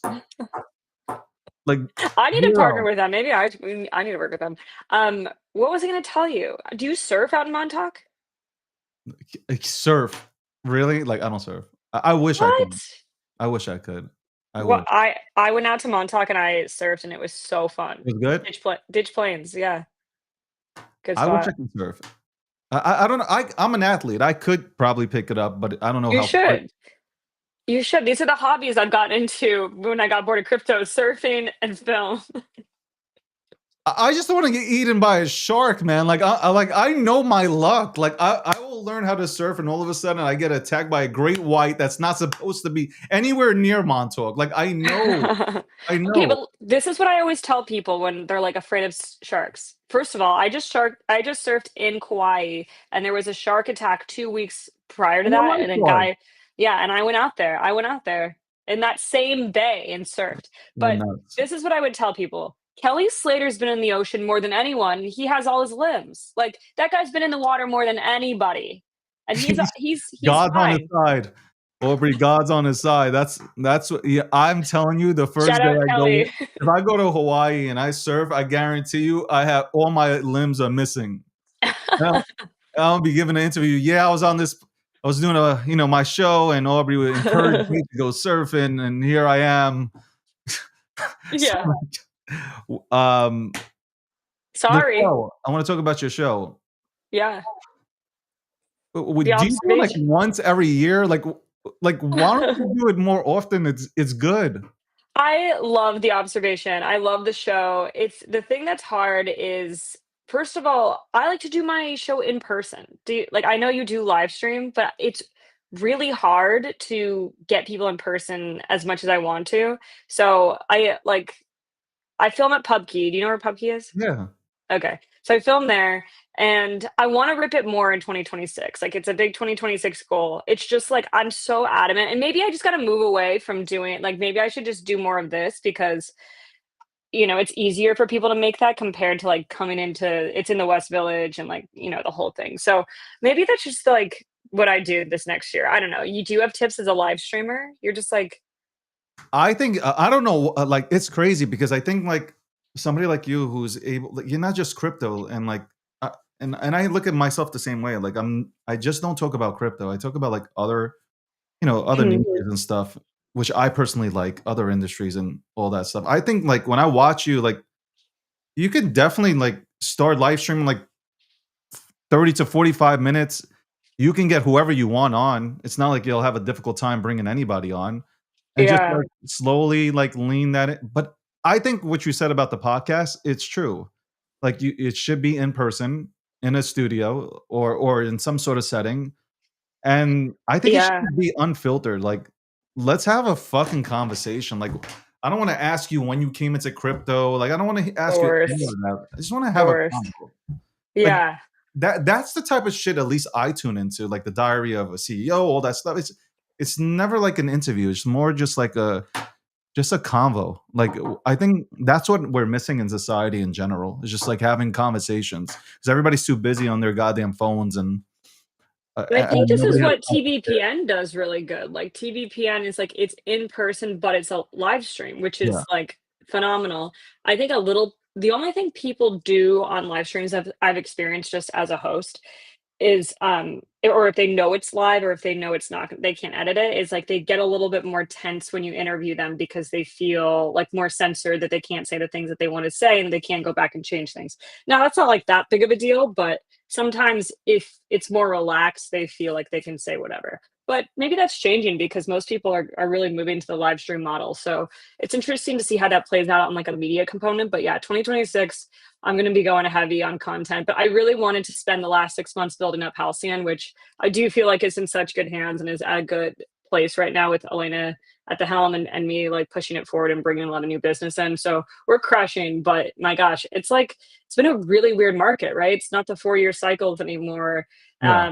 It's totally changed. And so what is 2026 going to be like? Are we doomed for like another bear market? Are we going back? Like it's I really don't. hard to say I anymore. had JP on. Um, I had oh yeah, Hunter on JP. from Bidwise. I had JP on from Exodus. JP was the first person ever to come on here with a suit, and it wasn't even a suit; Look it at was a tuxedo. I a was done. tuxedo. Yeah, I was laughing. He's I'm cool. sorry I didn't wear my suit. I should have. No, I should have worn my. that's cool. No, but I think there's no more cycle. There is in the Yeah, cycle.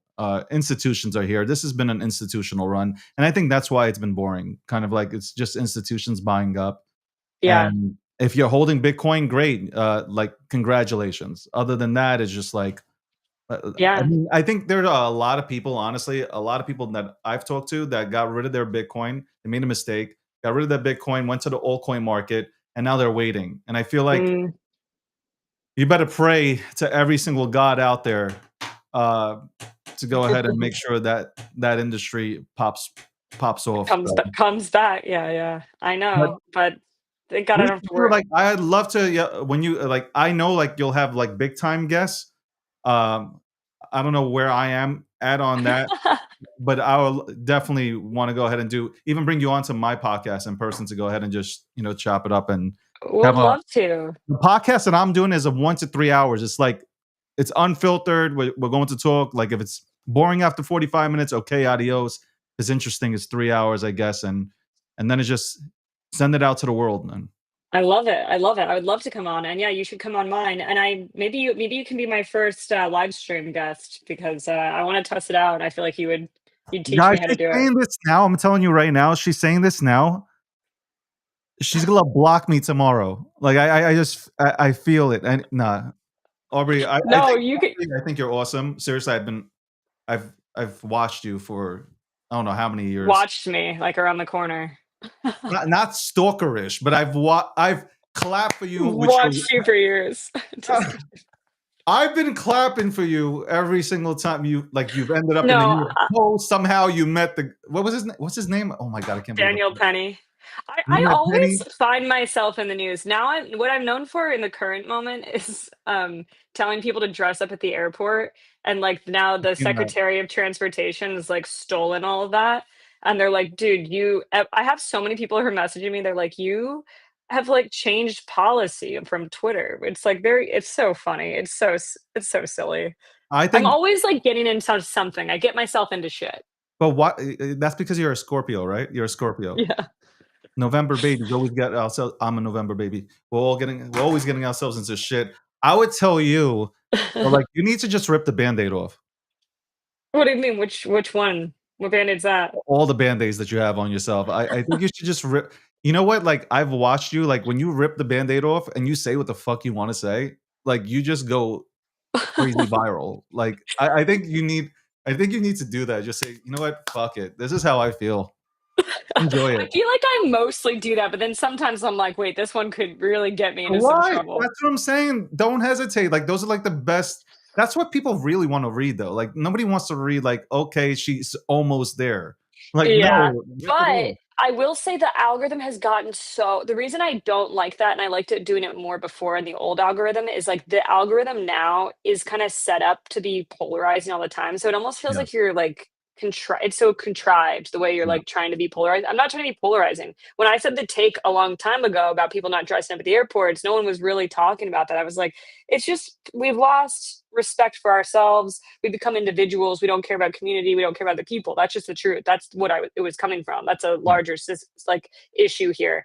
However, I put it on the tweet, and then months later it becomes popular. So it's like you can have semi unpopular opinions, and then it eventually turns out that you're right. Like I'm down to get the hate and the heat because I've gotten it for before on on social media. So I don't really care, but it's funny. It's always funny. It's not never that serious. Never that serious, guys. It's never Yeah. that serious. Uh, check out Aubrey. I've already tagged her, but I'll tag her again, and I'll tag her companies out there, including her podcast. Definitely give her a follow. And I will connect with you because I want to ask you something about obviously PR and stuff like that. So Yeah. get your takes. See, I'm humble enough to go ahead and ask. But I like that you're killing it. Growing up soon, what 2 years from now she'll be starring in like the next Hunger Games or something. I don't know. We'll see. Fingers crossed. Shout out to you, Aubrey. Thank you so much for coming on. Thank you, David, for having me. Have a great one. Bye. That's Aubrey, man. Aubrey's cool as hell. I like Aubrey. I've known Aubrey for hold on since 2000, I think 2016, and within 2016 or 17, she came on to like one of my first podcasts or live streams, and I think I offended her when I said something about the Eagles. I don't know, man. I think there was a moment where I offended Aubrey, but it's fun. It's cool to see Aubrey doing some dope shit out here. Her company, PR agency, which I think a lot of companies really do need. A lot of companies really do need PR agencies because you absolutely don't know what the fuck you're doing. Your comms suck. So maybe seek her out. She's really good. Shout out to Bitcoin. She said, I'm a Bitcoiner. But I think we're all bored a little bit. I think all of us Bitcoiners are bored. Okay. She said she's a little bit more of a maxi. I'm not. Everybody knows that. I'm a Bitcoiner, but I appreciate everything in the ecosystem. Anyway, we'll be right back. We have a cool guest coming on, but we'll be right back. Let me set everything up. We'll be right back after this commercial break with Gemini. Where the hell am I looking? With Gemini. That's right. Gemini.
This episode of The Breakdown 634 is sponsored by Gemini.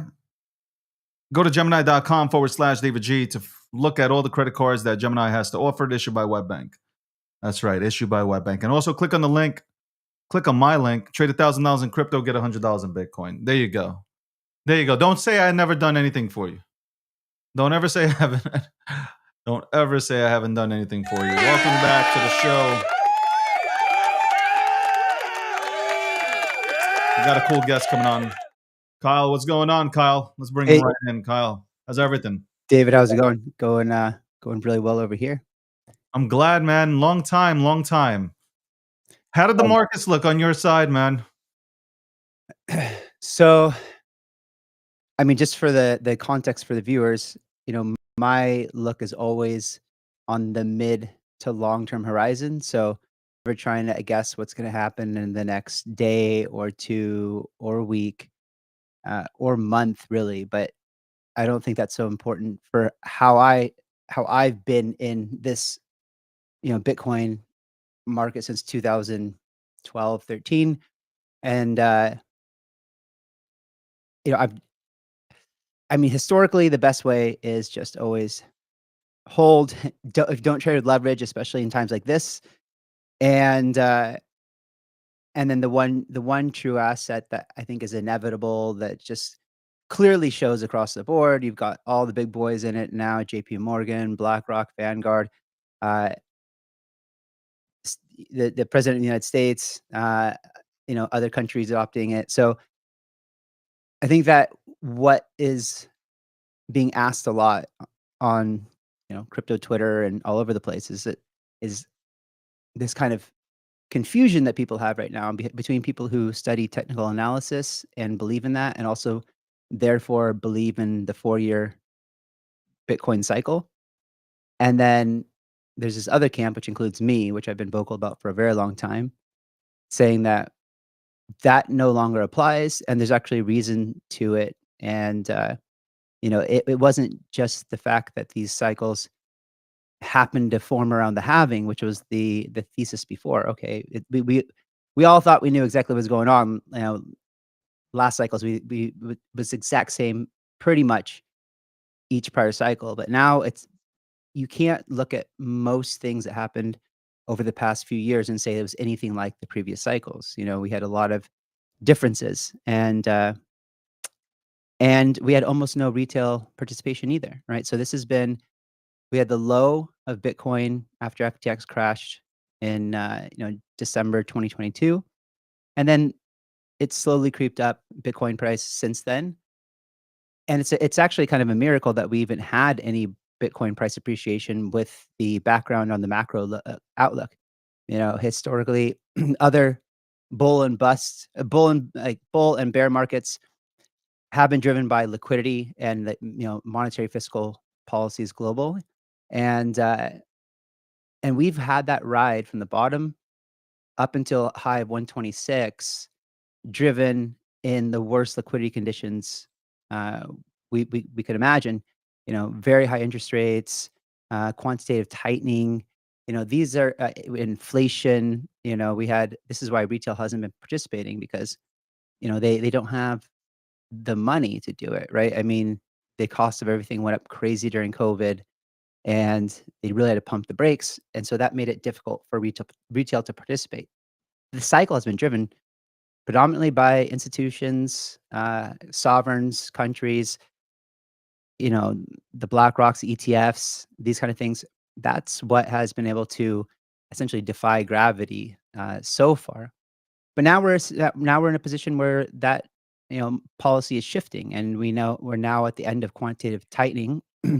It doesn't mean that we're at quantitative easing yet, but it just means a lot of the pressure has been removed on the markets overall. And it does seem, if you're forward looking, that the tailwinds are now going to be behind us instead of ahead of us.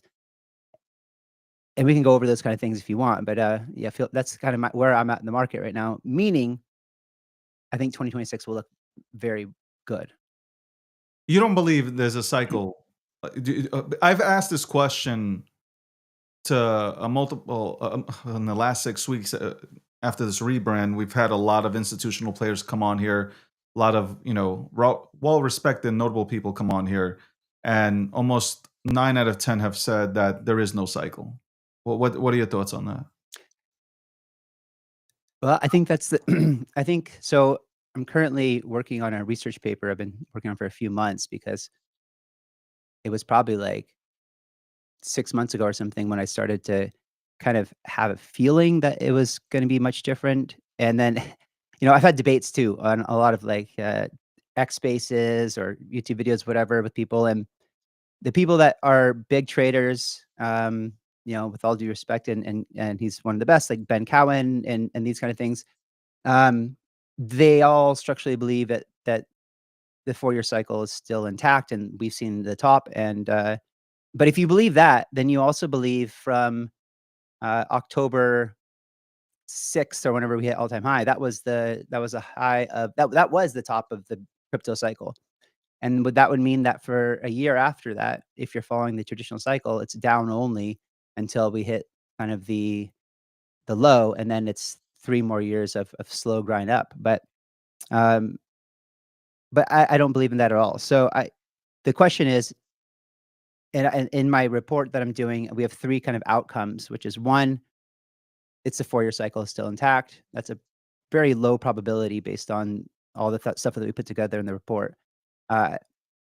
Probability number 2 is that we see an extended super cycle. So I think this is more where more guys like Raoul and others are kind of arguing that because we've seen the business cycle shift a bit, 6-12 months or something like that, then that just means we're kind of in the same cycle, but it's extended. Instead of a 4-year cycle, it's more like a 4.5-year cycle. And then there's this third probability, which is we have a structural regime shift, right? And that means that we're going to have a completely different way of looking at the markets. And that thesis is based on we actually finally have come to the state where Bitcoin is in the early days, but it's happening, and like definitely on its way to mass adoption, global adoption worldwide. And so that means that if that happens, when you start to see some more big policy shifts, I mean, the fact that you have BlackRock, Vanguard, State Street, all these guys involved, which really at the end of the day, these are the guys that sit and have, they're the ones that are donating the most money to political parties and all the members of Congress, and that help influence the way that they want things to go and policy, and they donate to the presidential campaigns, and they have a lot of influence. So if they're all in for it, and the Trump administration is all in, and we're getting a new Fed chair early next year in May, who's going to be very dovish and going to reduce rates probably, to 0 or as close to 0 as possible, because we have a real unemployment problem right now too. That's going to force the Fed to lower. And so we're just going to get this big liquidity cycle coming back in. But the most important thing is to realize that at some point, and I'm sure there's some sort of plan behind this, but we're going to see a place where the United States actively starts acquiring Bitcoin on their balance sheet versus just taking it from people who were criminals or something before. And when that happens, it'll be a chain reaction. And so in this world, I believe that we can see Bitcoin going from, 90 to 100K to a lot more quite quickly. And I think it's already in motion, right?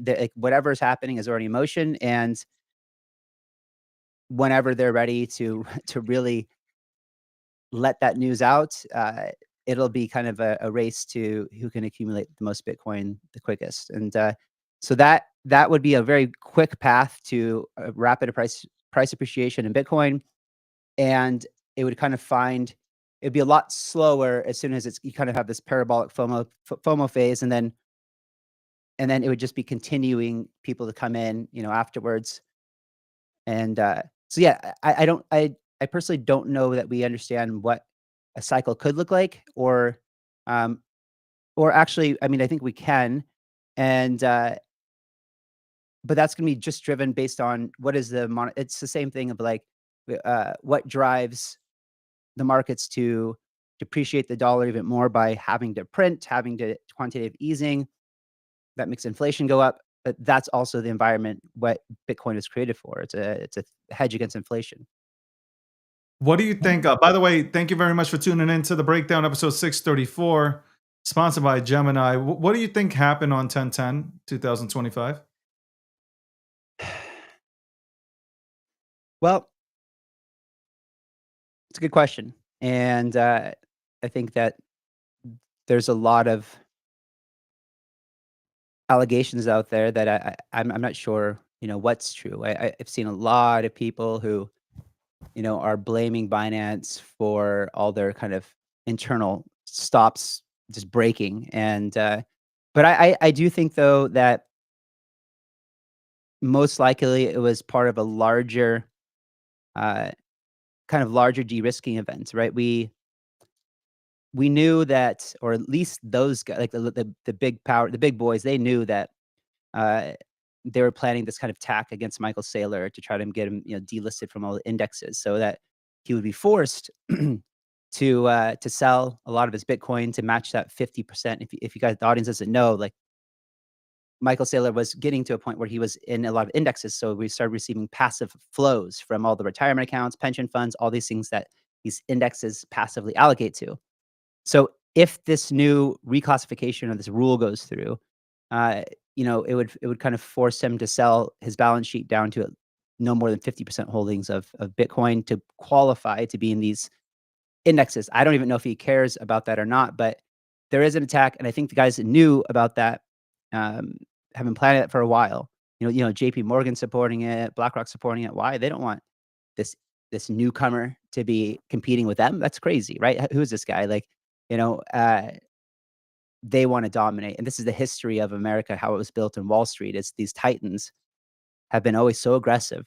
If anyone has seen the Men Who Built America and the History Channel, phenomenal show, right? And then they made a sequel called The Men Who Built Wall Street, and it's history, it's accurate. I mean, and it's told in a way that's very entertaining. But these guys are ruthless, right? Morgans included, the whole family, the whole run, and yeah, these are exactly the kind of games that they play. Um, so I think that there was, what you also see too is you also see you see constant accumulation from institutionals, corporates, uh, the ETFs. You have ups and down days, but like month to month, it's usually net positive on these inflows. And you see short-term buyers and retailers, and mostly them selling. And it's just a trade of hands right now. You have a massive kind of trading of hands. So what do I think happened October 10th? I think it was manipulation for sure. But I don't know enough to know kind of the Binance situation. Yeah. I heard a lot of market makers and people complaining about it, but I don't really know. I don't have enough insight there to make a guess. You spoke about retail. I personally been saying that retail hasn't come into the markets yet. Not at all. I don't believe. I haven't seen retail unless I debated with somebody. Okay, we want to talk about retail getting ETFs. Okay, fine. If you want to consider that retail, no problem. But retail that we know, I don't think they've come back. Number one, from last cycle, and I haven't seen anything that would tell me retail has been here and participating. I got thrown.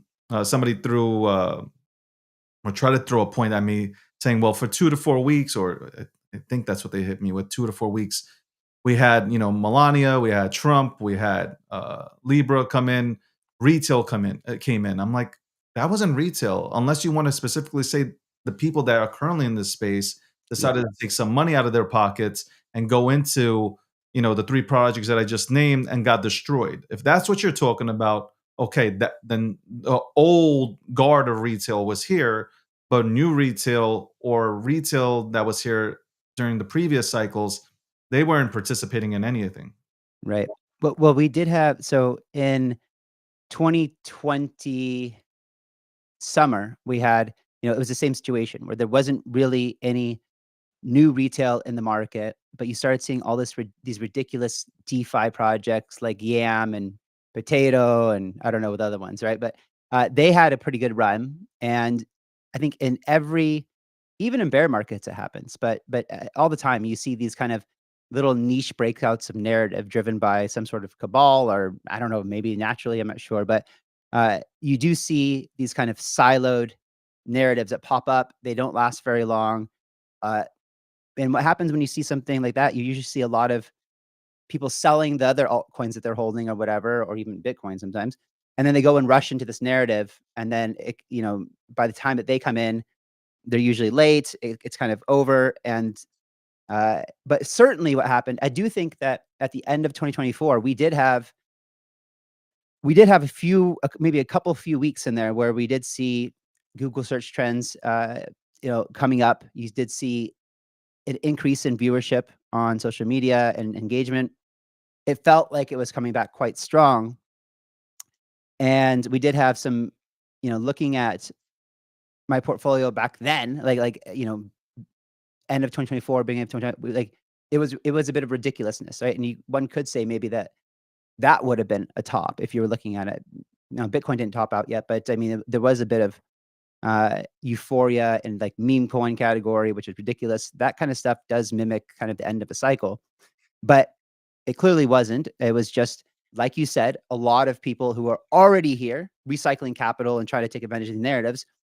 But then you did have things like Pump Fund and these kind of things that brought up a fair bit of new people into the industry. I think so anyway. They were trying to do this stream thing, right, where they were doing these coins, and that didn't last very long. That was just an opportunity for people who wanted to literally extract value from other people. It was literally nothing but people who was just found a way, a cheat code to make, a few grand, 10 grand, 20 grand, 30 grand. Even that kid, I don't remember him, just flips off the cameras at school. He's got this little fro, white kid. Thanks for the 20 bandos, bitches. That's what exactly. Yeah. But the thing that did bring a lot of people in was the Trump coin. I was with Mario. We were talking about it the whole day, and hundreds and hundreds of thousands of new people came in to buy that token. But what happened is they all got wrecked and left right away. Right? They went and bought it near the top because they had heard about it from their friends 12 hours after it launched, when it was already at 70, 50, 60, 70 bucks. And then they came in for the first time, maybe even to crypto. They bought this Trump coin, and then they learned very quickly that they just lost a bunch of their money. And so they left, right? And that was it. And that was literally the end of, and that period of time from, let's say, Q4 2024 to the beginning of January, that was the little time that retail did come back a little bit. But since then, quiet, ghost town. It's yeah. Yeah, exactly. That's the perfect ending. It's yeah. It's just judging by X. I mean, if we're gonna take a sample of trying to gauge the pulse of crypto, I mean, I can't even tell because the X algorithm is absolutely broken. So it's hard to even gauge what's happening here. And the only thing that's working is obviously the live streaming, and that's it. And maybe some spaces, but spaces, during the previous cycle, because that's when spaces was really around with Clubhouse, there was a flood of people. You would see Yeah. 11,000 people, 5,000 people talking about Bitcoin, Ethereum, whatever it was.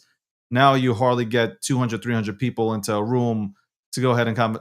Even the biggest Bitcoin rooms hit 900, 1,000 people. Yeah. I again, retail. I don't believe retail is here. I'm just looking at institutional players. Yeah. I feel like Bitcoin has just been on this institutional run. It's not retail. It's institutions buying up. Who knows what other countries are buying up? I think that once we get money into the people's hands and interest rates go down, which automatically turns into a stimulus package for the, not just the United States of America, but globally with rate cuts. I think then you'll see, maybe Q2, Q3, retail starts sliding in and saying, okay, Yes. I'll take a shot, especially if the $1,000 to $2,000 Stimmy. stimmies, but the tariff checks go out. Yeah. I'm not saying 100%. And it's funny, everybody thinks, oh, everybody's going to get a check and they're coming to crypto. No, I think, half the people might go into traditional markets and then kind of make their way, maybe out of that 50%, maybe, I don't know, 5% find themselves into crypto, but it needs a catalyst. I don't. Bets. Sorry, I interrupted you. No, it's okay. Yeah. Uh, I mean, to be honest, like I don't. I think that $2,000 is going to take the stress off of families for a couple weeks while because they're so underwater right now. Yeah. I mean, that's why we haven't seen retail really. I mean, it's because, well, one, equities have been outperforming, right? You have this kind of there's this thesis out there that you have you have a AI bubble, right? And some think it's completely like outrageous, and some people think, well, no, like if these things do become as big as we think that they are, they're still within a reasonable value. And we've also seen things about like these AI companies are now too big to fail, to where they've declared essentially a matter of like self-defense or within the country. So people are going to still keep buying them, and they have been outperforming. And so maybe if some people did have a little bit, they put it in stocks. But what we really need is, we don't just need that $2,000 stimmy check. We need that $5 trillion big beautiful bill to start activating and spending and trickling back into the retail's hands. We need not just a $2,000 stimulus check, but you need, especially if the Republicans want any chance of winning the midterms, which I think is like the biggest deal and sign that we're going to have a really bullish year up until midterms, because everybody needs to be happy, right? From Wall Street to Main Street, for them to make sure that they remain in power. Everyone has to be happy and not hurting. So that means they're going to have to hand out all kinds of money to retail, and not just one stimmy check, but they're going to do more, right? And by that time, there should be a lot of liquidity in the system from everything that's happening on the fiscal and monetary policy right now. That's when retail will probably start getting back involved. It's going to be probably Q2, Q3. Just depends on how long it takes these things to kick in. But I think that if anyone's watching this, and I'm not trying to give financial advice, but what has worked and backed up with data, to try, if you're looking for a way to try to get yourself into a better financial position, it's not to play with leverage, it's not to play in the casino, but the most obvious play is Bitcoin going from 100K to 1 million. And I think that's going to happen in a not too distant future. And then over the next 15, 20 years, it keeps going up to 2, 3, 4, 5, 6, 7, 8, and more. Some people might think that's crazy, but if you just do the math and you price it compared to dollars, like the dollar, like there is no ceiling for Bitcoin, because there's no floor for the dollar, and we're going to continue to print and continue to refinance debt. And so we're in this position right now where like Bitcoin and gold are the real hedges against this debasement of fiat currency. But anyway, so the best plan, I think, would be for people, again, not financial advice, but what historically has been best to do is just live below your means, right? So try to from what you make and what you have to spend every month, don't go getting much yourself in debt and everything like that. And what you save, if you do that, and what you can afford to dollar cost average into Bitcoin, that just means buying the exact same amount every day or every week consistently for at least the next 4 years. And you hold that, and you keep acquiring Bitcoin. You don't touch it. You compound, you keep adding to your stack. And that's called dollar cost averaging. It has always been the best way and it outperforms pretty much everyone and pretty much every other asset class on the planet over at least a 4-year period. And that's what, I mean, funny story is, like, my mom rolled her 401 IRA, like 401k or IRA, it was a Roth IRA, into Bitcoin in 2015. And all she's done is held it in a hardware wallet, and she DCAs every single week. And she definitely has outperformed me, who thought I was smarter and I thought I could play the casino and thought, altcoins and stuff like that. And she was just like, nope, I'm just going to, add this to my Trezor every week. And if you look at it, yeah, I'm sure that she's outperformed me. So I think it's just the easiest thing to do. If you don't want to try to become a master in crypto and try to master trading, which is very hard to do, and you're no longer trading against crypto versus crypto people, right? You're trading against the people who want your Bitcoin and have way bigger wallets than the biggest market makers in crypto have ever had. So there's even more manipulation. There's like almost no chance that you're actually going to win on trading, and yeah. So I think like that is what, and the most important message is you don't have a lot of time, right? You don't have a lot of time to get your stuff together to make sure that you are set financially for the future, because as everyone probably knows by now, because everyone's talking about it, the future ahead of us, 5 years, maybe it's 10 years, but like 5 years, it looks radically different, right? Everyone's got a robot at home or something like that. Everyone, Yeah, you know, I'm not putting no robot at home. yeah, I hear you. I But Robot, that was a documentary. yeah, Will yeah. Smith So was letting you know. yeah, exactly. But we will have it doesn't matter, like jobs will be replaced Yeah. en masse, and then eventually, you know, you see it all the time. Right, Apple just integrated the Apple ID or whatever, which is like your online ID that you used to go through TSA and stuff right now. Now it's like a convenience thing, right? But it won't be. And then now you hear people like Elon and others talking about how UBI, or as Elon calls it, like universal high income. Either way, like this is government subsidies to people because they're not going to have jobs anymore, and so we're going to have these massive unemployment. So the way I see it, over the next 5 to 10 years, if you don't have the means to be independently wealthy and independent from the surveillance state, then you're going to get stuck in the surveillance state and completely dependent on behaving and being a good citizen and doing and falling in line. Yeah. I know to maybe a lot of people that sounds crazy, but if you just look around what's going on, it's not. You know, they got surveillance everywhere, and they're going to implement it. They're already doing it, and they've already done it fully in China. They're doing it in Europe. Uh, they're going to do it here. And stablecoins, the Genius Act stablecoins, like they're no different than a CBDC, really, other than, you know, who's the net beneficiary, right? They're moving the net beneficiary of a CBDC or stablecoin over to the private corporations versus the Fed, for example. So, but the end game is still to be a fully permissioned, fully in control US dollar on a chain that is tied to your identification, that is tied to your carbon footprint, that is tied to everything.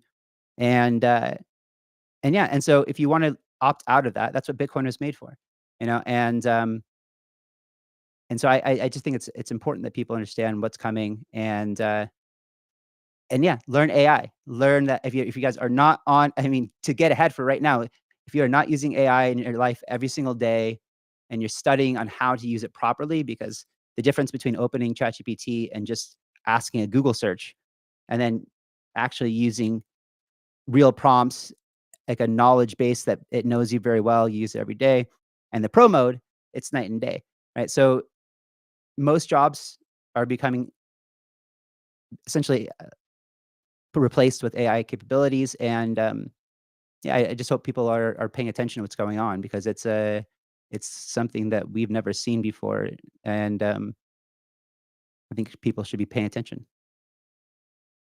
Ladies and gentlemen, thank you for tuning in to episode 634. Kyle, it's been great. You've listen, guys. I hope you replay this show, which you usually do, and everybody who's tuning in. This has been a great week. A lot of knowledgeable guests like yourself, just breaking stuff down. But love the background. Definitely love that American flag. I see that eagle. Yeah. Appreciate you coming on, and hopefully we can get you on in the future to go ahead and maybe quarter 2, quarter 3, and see where we're at with the markets then. Yeah, David, sounds good. Thanks for having me. Appreciate it. And hello to your audience. Thank you so much. That's Kyle. Go ahead and check him out. I put out his handle on Twitter. Go give him a follow. Really good insights. I like, if you watch some of his stuff, it's really good. I encourage you to go ahead and tune into some of his content that he puts out there. I've watched it. It's very good. I like it. I really don't bring on, you guys know me, I don't bring on people that like, I mean, I bring on everybody, but like I mostly try to focus on people that can actually articulate themselves, and like they do produce really good content and value. He's one of those people. I still probably can't get over the fact that Aubrey had to disrespect the Giants the way that she did. Horrible. It's already horrible watching the Giants every single week, but that was terrible. I'm out here trying to tell Aubrey, oh man, like Aubrey, like great job. You're going outside the space and all that stuff. And here she goes, just hammering away on the Giants, man. Anyway, we'll be back after this commercial break. I don't know. Maybe we'll do the dial in. Maybe we'll do one or two calls before we go. It is Friday, December 5th, what is it, 2:24 p.m. Eastern Standard Time.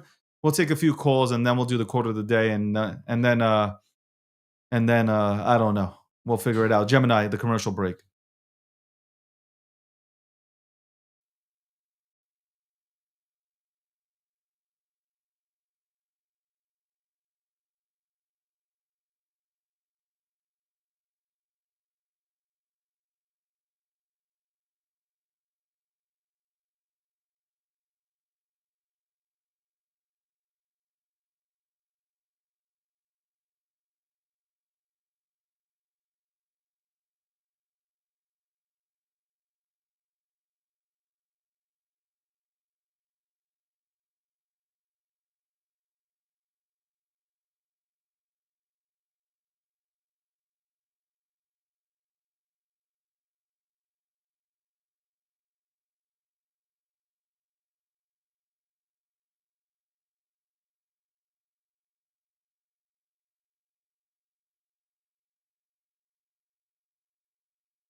And this episode has been brought to you by Gemini, sponsored by Gemini, partner with Gemini.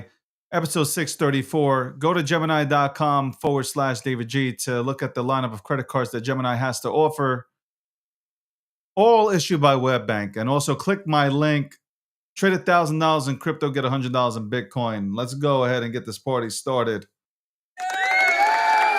All right. You can call into the show and join in.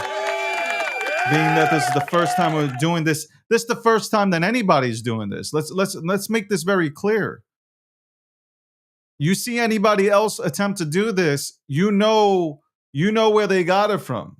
You know where they got it from me.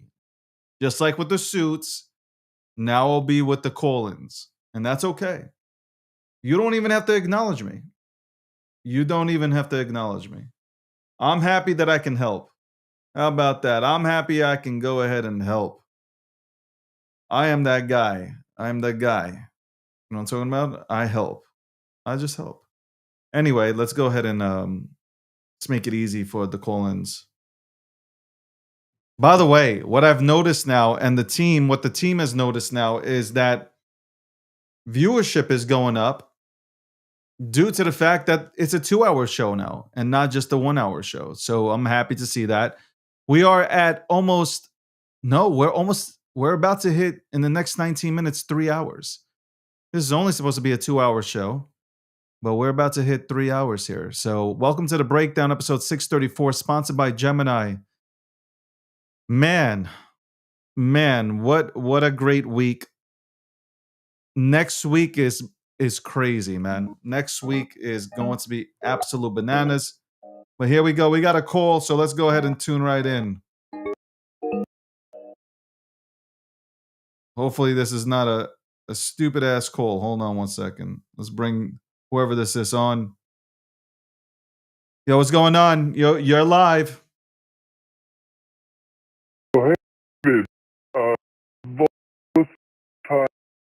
Yeah, I don't hear you. You're gonna have to call back because you're coming in and coming out on that one, man. You gotta call back. I have no idea what the hell you're saying. No idea. I had no idea what that person was trying to say. Zero. I'm not even trying to offend. I just had absolutely no idea what the fuck was going on just now. But you can call in 347-630-2399. That's right. 347-630-2399. You can call in. I'm taking 2 calls today. I don't want to end it. We're going to keep it at 3 to 4 minutes. Because I want to end the show.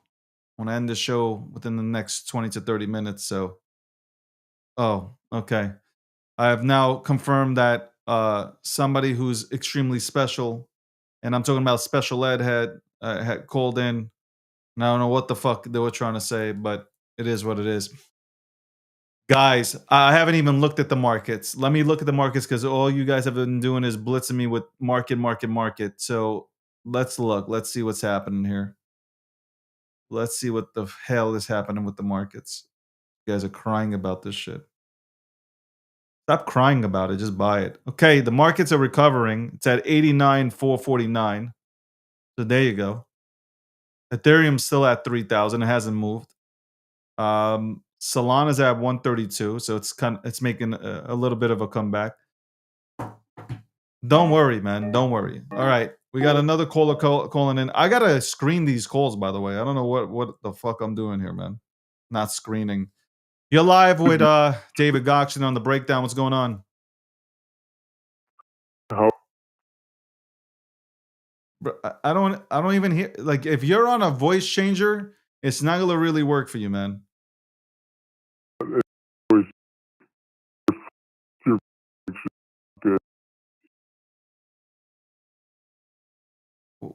I don't even understand what you're saying.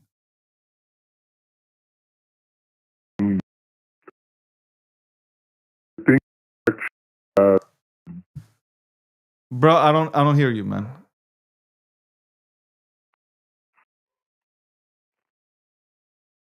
Bro, you can't call up. Let me say something. If you're gonna call up, you can't call up with a voice changer, because obviously it's not going to work. Okay, it's not going to work.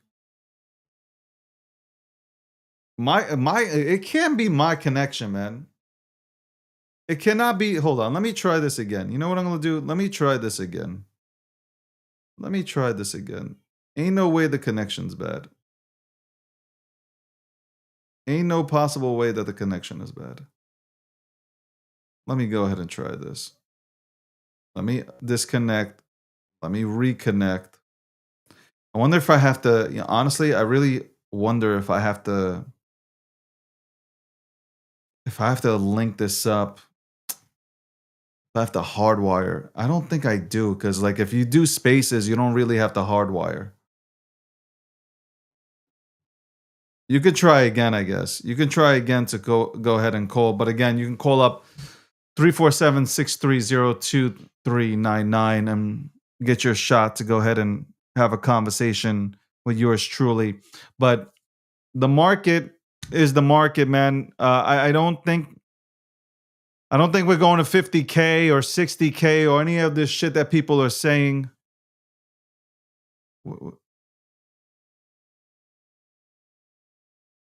Bro, I gotta block some of you guys. I am live. I'm live right now. I'm talking. Anyway, I think the markets will recover. Aubrey was on here and we would talk. Jeez, this guy. You're live. You're live. Can you hear me, David? I hear you. What's going on? Well, long-time listener, first-time caller. It's great that you finally got this call connected, because I never get a chance to talk to you anymore. You're such a busy guy. But I wanted to say, great show. It was a great show today. Really enjoyed the guests you brought on. Thank you. I appreciate it. No, I appreciate it, man. Yeah, this is a cool. I got to tell you, this is kind of like a cool feature to. I didn't want to tell anybody. I didn't want to tell anybody about the call-in feature that I'm putting into this program. I was keeping that tight lip because you know how it goes. Like you say it, and then everybody's going to copycat, just like they do with the suits. So it's just like, hey, like let me not say a word. Let me just do it. And obviously, we had technical difficulties here today, but now it's working. Now I actually can hear clearly what is being said, and we will do this. We will hold. You know what I'm going to do? I think at the 12:30 for half an hour, from 12:30 to 1, we'll have or maybe we'll do it from 12:15 to 12:45 ish. We'll go ahead and have people call in, or maybe we'll just do it for 15 minutes. I don't know. I'll figure it out. But it was cool having. I'm sure you were watching. It was cool having Aubrey on, even though she disrespected the Giants, and it hurt my feelings. Well, I mean, the Giants disrespect themselves. Giants do themselves no favors. The Giants are just fucking horrific. The only thing that we have going for us right now is Jackson Dart, Malik. Hopefully he comes back healthy, and then you have Scatterboo, who will run through you. Well, Scatterboo, he's going to be out for a while longer, isn't he? Scatterboo is out until next year, just like Malik Neighbors. So the only person we got, and all the conversations and all the talk about, oh my God, Jackson Dart, he's playing this type of game, he's going to hurt himself. Josh Allen runs through defenders all the time. You don't hear anybody talking about it. Just because Jackson Dart is doing the same thing, and like everybody's, oh my God, you got to change your style of play. Why would you ever want him to change his style of play? That's crazy work. Well, he's in the Josh Allen mold, and it's just going to take time for people to accept. They tried to change Josh too, and it didn't work. You got to unleash the beast. That's why I kind of. I think Dart's got a really bright future. That's why I'm kind of like disappointed that Dable got fired. Like I know he didn't. Listen, I think he hired the wrong defensive coordinator. I think there are a lot of things that were wrong, but I think if you wanted some, especially this quarterback, I know he picked them. It wasn't the general manager. The general manager was like, if you've seen Hard Knocks, he was going back and forth, like trying to figure out how not to select, or try to get Jackson. It's probably praying that some other team would take him. But I think he would have developed him. I think Brian Daboll would have developed him. I mean, he helped Josh Allen. I think he would have helped, Jackson. I really do. But it is what it is. This is the business, right? This is the business of sports, and especially in the NFL, man. You're only as good as your, he's the coach. He was coach of the year, man, and he took him to the playoffs for the first time in like centuries. And yeah, they weren't good, but like, who puts those pieces together though? At the end of the day, it's the GM. So like, I want to place a lot of blame on the GM. And as much blame you want to place on the coach, you got to place it on the GM, man. I don't care. You pick that person. You got to go ahead and give them players. So anyway, I know you're only as good as your last performance. So, do you like this call-in program, by the way? Yes, I think it's cool. You should get someone to screen though. Yeah, I know the next call is probably going to be about like, somebody acting like an asshole, but it is what it is, man. It's live, and hopefully the views that are shared by somebody coming on here is not the views that I share. That is your disclaimer. That is your disclaimer. I will try to hang up on a son of a bitch as fast as I can. I will try to hang up on somebody as fast as I can. But I hope you have a great weekend, and I thank you for calling up, and I thank everybody for calling up. We have more calls coming in. Holy shit, this is crazy, bro. I ain't staying on here taking phone calls, okay? Yep, gotta break the ice. Hello, crypto customer service. How can I help you? You're gonna be talking to people all day. Nah, I'm not gonna do that. Hey, sir, why is the market down? Can you please call the developers? Yeah, let me call Satoshi right now. Go ahead and give him a ring. Let me go call Scotty. David, I'm for taking my call. I'm gonna go. You're welcome, and let me go call Scotty right now. Go call Scotty. All right, yeah, get in touch with Mr. Pippin and ask him about his ball. Oh my God, that's Landy. Okay, everybody, guys, tune in at 8:30 p.m. Eastern Standard Time tonight. The market recap with Landy. Landy's a cool dude, man. Gotta say, Landy is cool people. By the way, again, if you want to call in right now, it is 347-630-2399. Call in if you want to talk about the market, sports, politics, all goes. I don't want to honestly, I don't want to even put the number out there right now because I want to start this. I really want to do a better job on Monday, Tuesday, Wednesday, moving forward, obviously, next week on the shows. Fabulous lineup, big time lineup coming next week as well. Week 7. I feel like this is the NFL season for me. Week 7, going into week 7. I feel like right now, my record is 6-0. I do. I feel like the record right now is 6-0. The record right now is 6-0. That's right. 6-0 record. Because I really think like there have been a few things you can say like maybe like could have lost here, but I've grinded out the win. So I think I'm 6-0 since the rebrand, since it's all gone to the DG personal brand. I'm happy, by the way. A lot of people, calling up, having a lot of discussions. Very interesting. Very, very interesting. Podcast coming out next year. So that's official. January 2026, Q1. You'll have your podcast. We'll be speaking with notable names. I am going to go to conferences. Yes, I will be coming out to conferences. I will be going out to events. I'm already scheduled to go to 2 events, really big events. So I'm happy about that. I am now in, and I think I've talked about this with you guys, my audience, and I appreciate you guys tuning in to me, giving me a chance and giving me not even a chance, giving me a platform.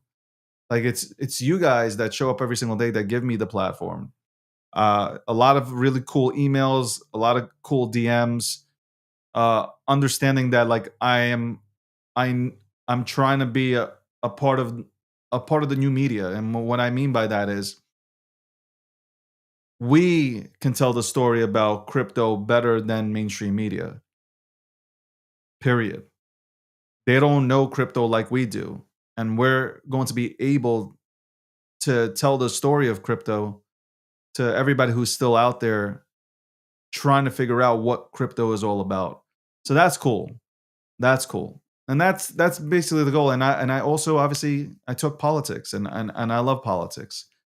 And I hope the Republicans can pull out a huge victory in the midterms because we need that. We need that, especially for anybody in crypto. You want to go and make sure you vote red. You want to make sure that you vote for a Republican. Why? Because if you love crypto and you want to see it continue to grow, you want a Republican in office and you want Republicans in the Senate and you want them in the House. Democrats are not in favor of crypto. They're not in favor of retail. They want you to depend on them, not seize your opportunities that you have here. And I believe that. And I say that and I believe that. I think there are some Democrats that feel the same like I do and feel that retail should have an opportunity to participate in the retail markets. But I think most of the Democrats out there don't feel the same way. And they're not running on anything. Democrats are not running on anything interesting. They're just like, you couldn't tell me what they're actually running on, except that they hate Donald Trump. They hate President Trump. They hate everything that he does. Like that's all they ever talk about. Impeach Donald Trump, impeach his entire administration. There's nothing that they have no mission. If anything, the only thing that I ever hear from Democrats is about how can we provide health care for illegal migrants.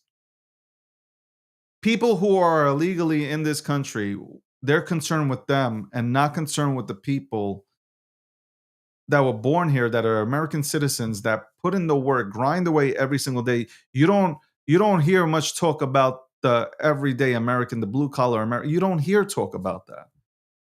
They only touch them or reach out to them. Relax, no Diddy, no baby oil. They only go and try to reach out to them when it's time to go ahead and get voted back in. That's it. That is it. 100% in. Sad. Really is sad, though. Really is sad. Welcome to the Breakdown, episode 634.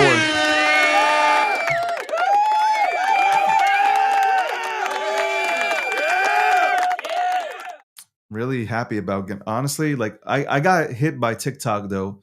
TikTok, man, what the hell? I didn't put out no I got hit with, hold on, I got hit with a community note. It sucks. I believe they're wrong on this one. I believe you're wrong because it's kind of like right now, like I feel like I'm suspended again, or I feel like my views for the last 2 videos or 3 videos were, was shut down because I got a community guidelines violation, and it said my video was removed for violent extremism, like because I went ahead and put up a video of Tucker Carlson. He was talking about Nick Fuentes, man, like, and I don't know how that is like violent material. Like he didn't say anything that was violent at all, and I appealed and nothing. It was just absolutely nothing. So that sucked. That really did suck, man. That sucks, man. Freedom of speech, man. That's what I'm saying. Freedom of speech is very important, and Democrats were all about how do we go ahead and make sure that we limit the speech on social media platforms. Tim Walz was saying it. Dancing Hands, Happy Feet, Tim Walz, and Kamala Harris, they were out there. If Kamala Harris would have got a vote, if she would have got voted in, Elon would have been in jail and X would have been taken over. 100%. Facebook would have been okay because Mark Zuckerberg plays both sides of the fence.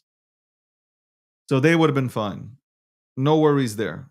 Absolutely zero worries zero worries there for Mark Zuckerberg. That's why I kind of like, I don't care if Mark Zuckerberg is out there walking out with fucking MMA fighters and shit. That dude plays both sides of the fence. Obviously, COVID was big when all the social media platforms shut down any conversation from an opposite side questioning COVID. And it's funny, forget about us, right? Like us regular people that don't have medical degrees and shit like that. But they were suspending accounts. For doctors who graduated from Yale and Harvard, wherever, they were suspending medical professional accounts for having a different view of COVID. That's where we were. And that's why I'm happy that Trump's back in office. If you believe in freedom of speech, common sense, then you love the fact that Trump's here. You don't have to agree with everything. I keep saying this. You don't have to agree with everything that Trump does or says. But for the most part, I think the pros outweigh the cons. Economy's better. The economy's way better under Trump. Gas prices are down, eggs are down, milk is down, like all the things that you guys talk about, all that's down.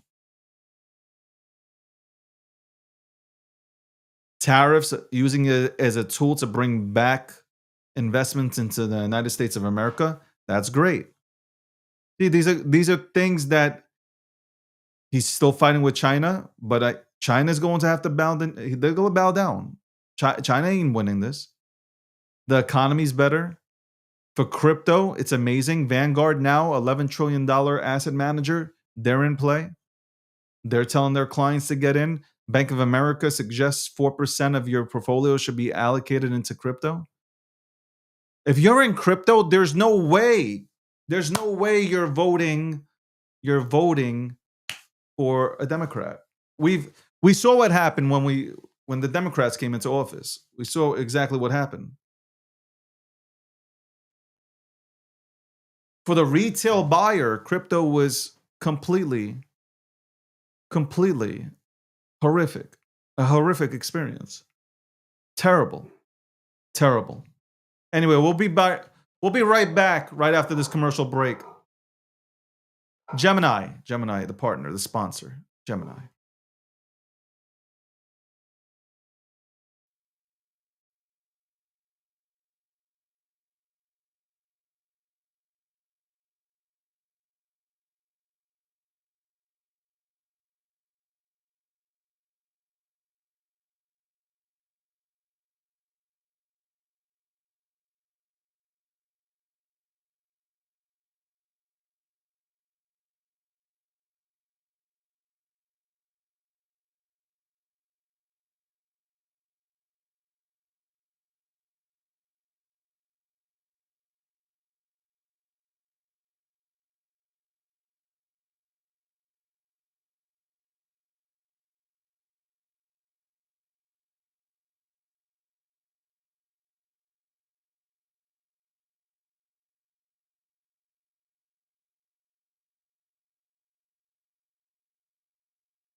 I think everybody expects me to go crazy every single time they tune in. I think that energy that you're used to, like sometimes I just want to be calm though. Sometimes I can even when I'm calm, you can tell that the energy's there. Sometimes I just want to just chill and relax, and especially when it's Friday, it's the wrap up, right? How many times can I go ahead and yell and get passionate about a topic, man?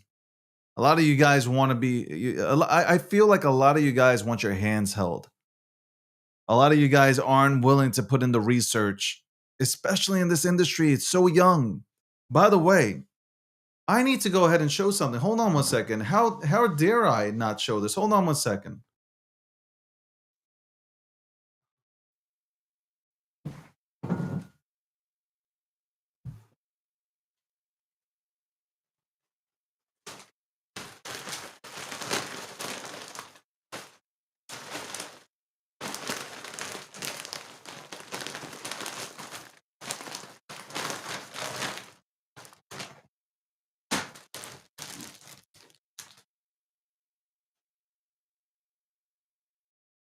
I'm back. And so is he. Oh my God. Okay, so I got a story to tell on this one, okay? I got a story to tell on this one. This bean, they've been trying to send me this bean for like weeks now. And what's going on? They've been trying to send me this bean for the longest time. I finally got it, okay? After months of waiting for the bean. Here he is, Bean. And this is really cool. Angle up front. Angle up front. This is cool. Like, sit on my shoulder, Bean. Here we go. Sit on my shoulder, man. There we go. Me and Bean. It's me and Bean. You know what I'm saying? Me and Bean.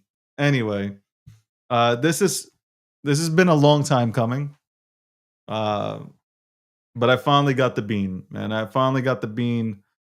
Bean is cool. That's right, Bean. You're cool. I'm talking to Bean. Smartest person in the room right now is Bean. So there you go, Bean. This is cool. This is cool shit, bro. I got more merch that I'm gonna open up. I guess next week I'll do it. But I want to thank everybody for tuning in as always. Let me show Bean one more time. Bean, okay, Bean. It's a project. It's cool. The people are diehard. Most of the people there, 90% of them are just diehard holders, and like they've just watched like the asset just go down. The meme, I should say, just go down. There's been so many switches, but everybody's still held on strong, man. Bean, that's right, Bean, Beanie, man. Retire.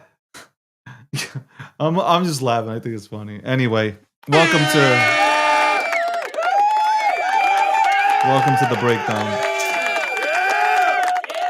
I'll be on Zach Humphrey's show. I thought it was going to be a conversation. Apparently, I'm going on the show.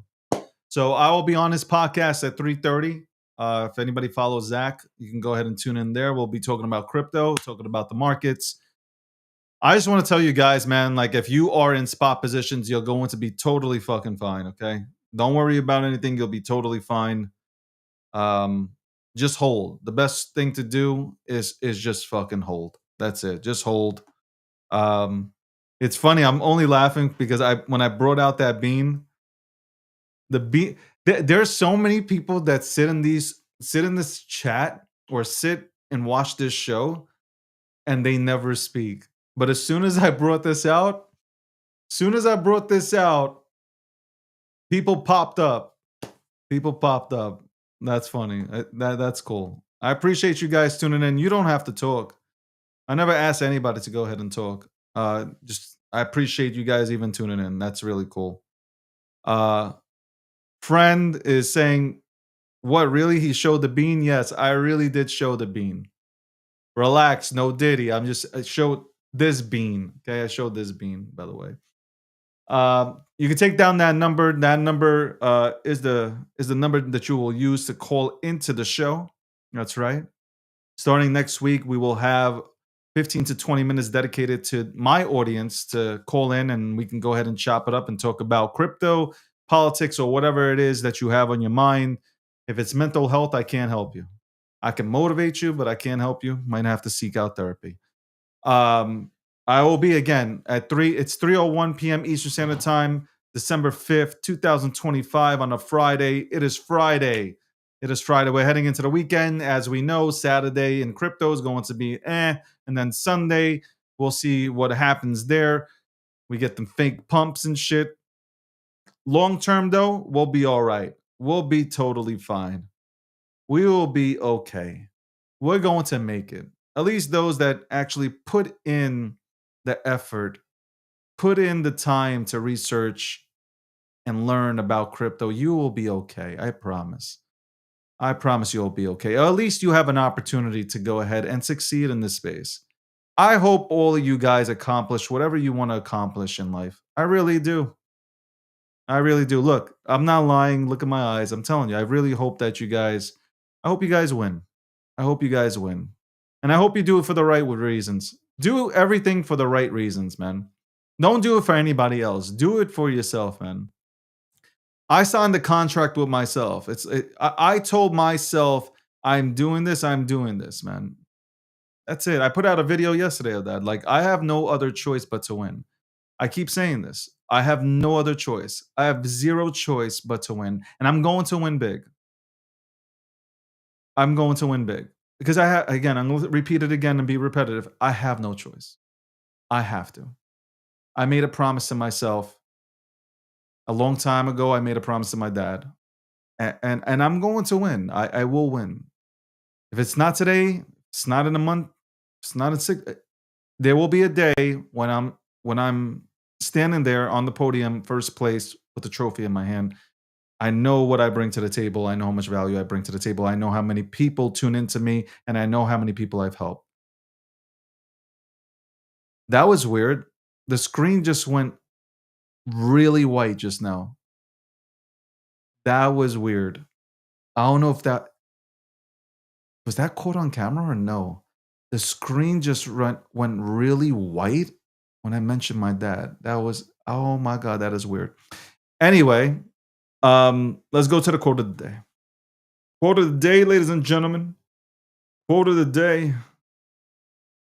Quote of the day. Let's find the quote. Let's find the quote of the day.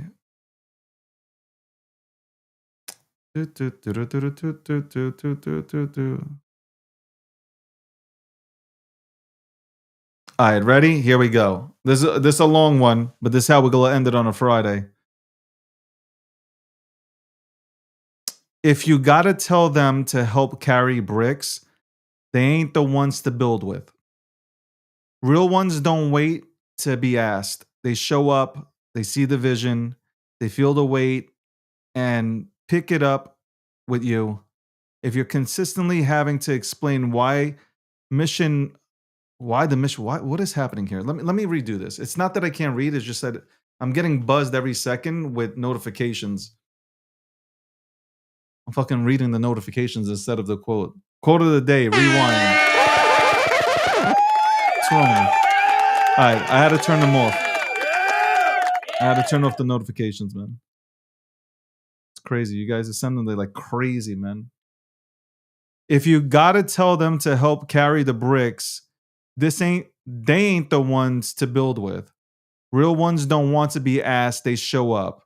They see the vision, they feel the weight, and pick it up with you. If you're consistently having to explain why the mission matters or begging for effort, you're already dragging dead weight.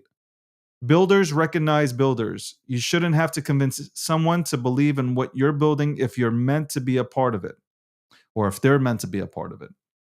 Support is not just about words, it's about action. It's showing up when no one is watching.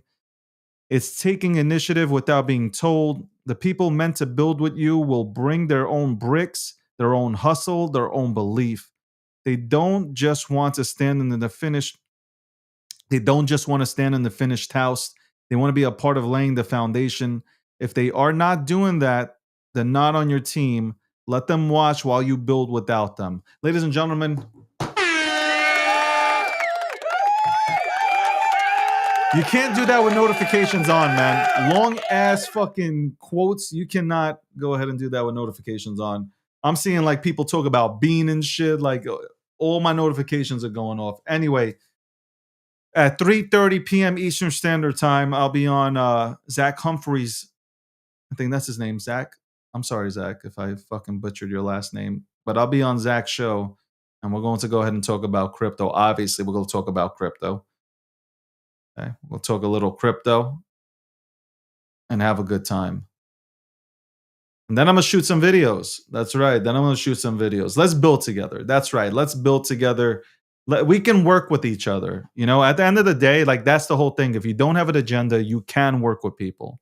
And there are plenty of people in this space that really do want to work with people. There is. I've worked with plenty of people that like they have no agenda. They just want to work together. That's it. They just want to build. They want to build something cool. Legacy. Like to me, it's all about legacy. I don't give a shit what my haters say. I want more haters, but I don't care what anybody says.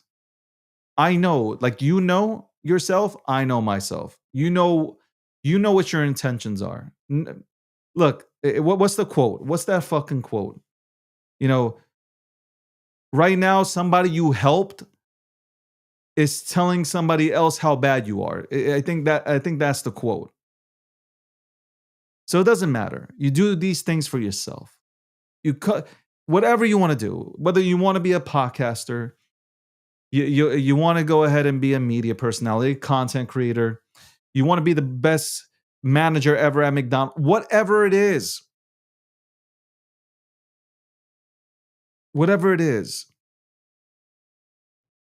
Do it like you mean it. And do it for yourself. I want to prove, like, I'm even wrong sometimes. I want to prove everybody wrong. Prove yourself right. Fuck proving everybody wrong. They don't give a shit.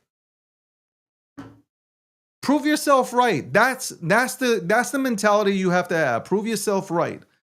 Fuck proving everybody wrong. Proving everybody. I'm gonna tell you what happens when you get the mindset of proving everybody wrong.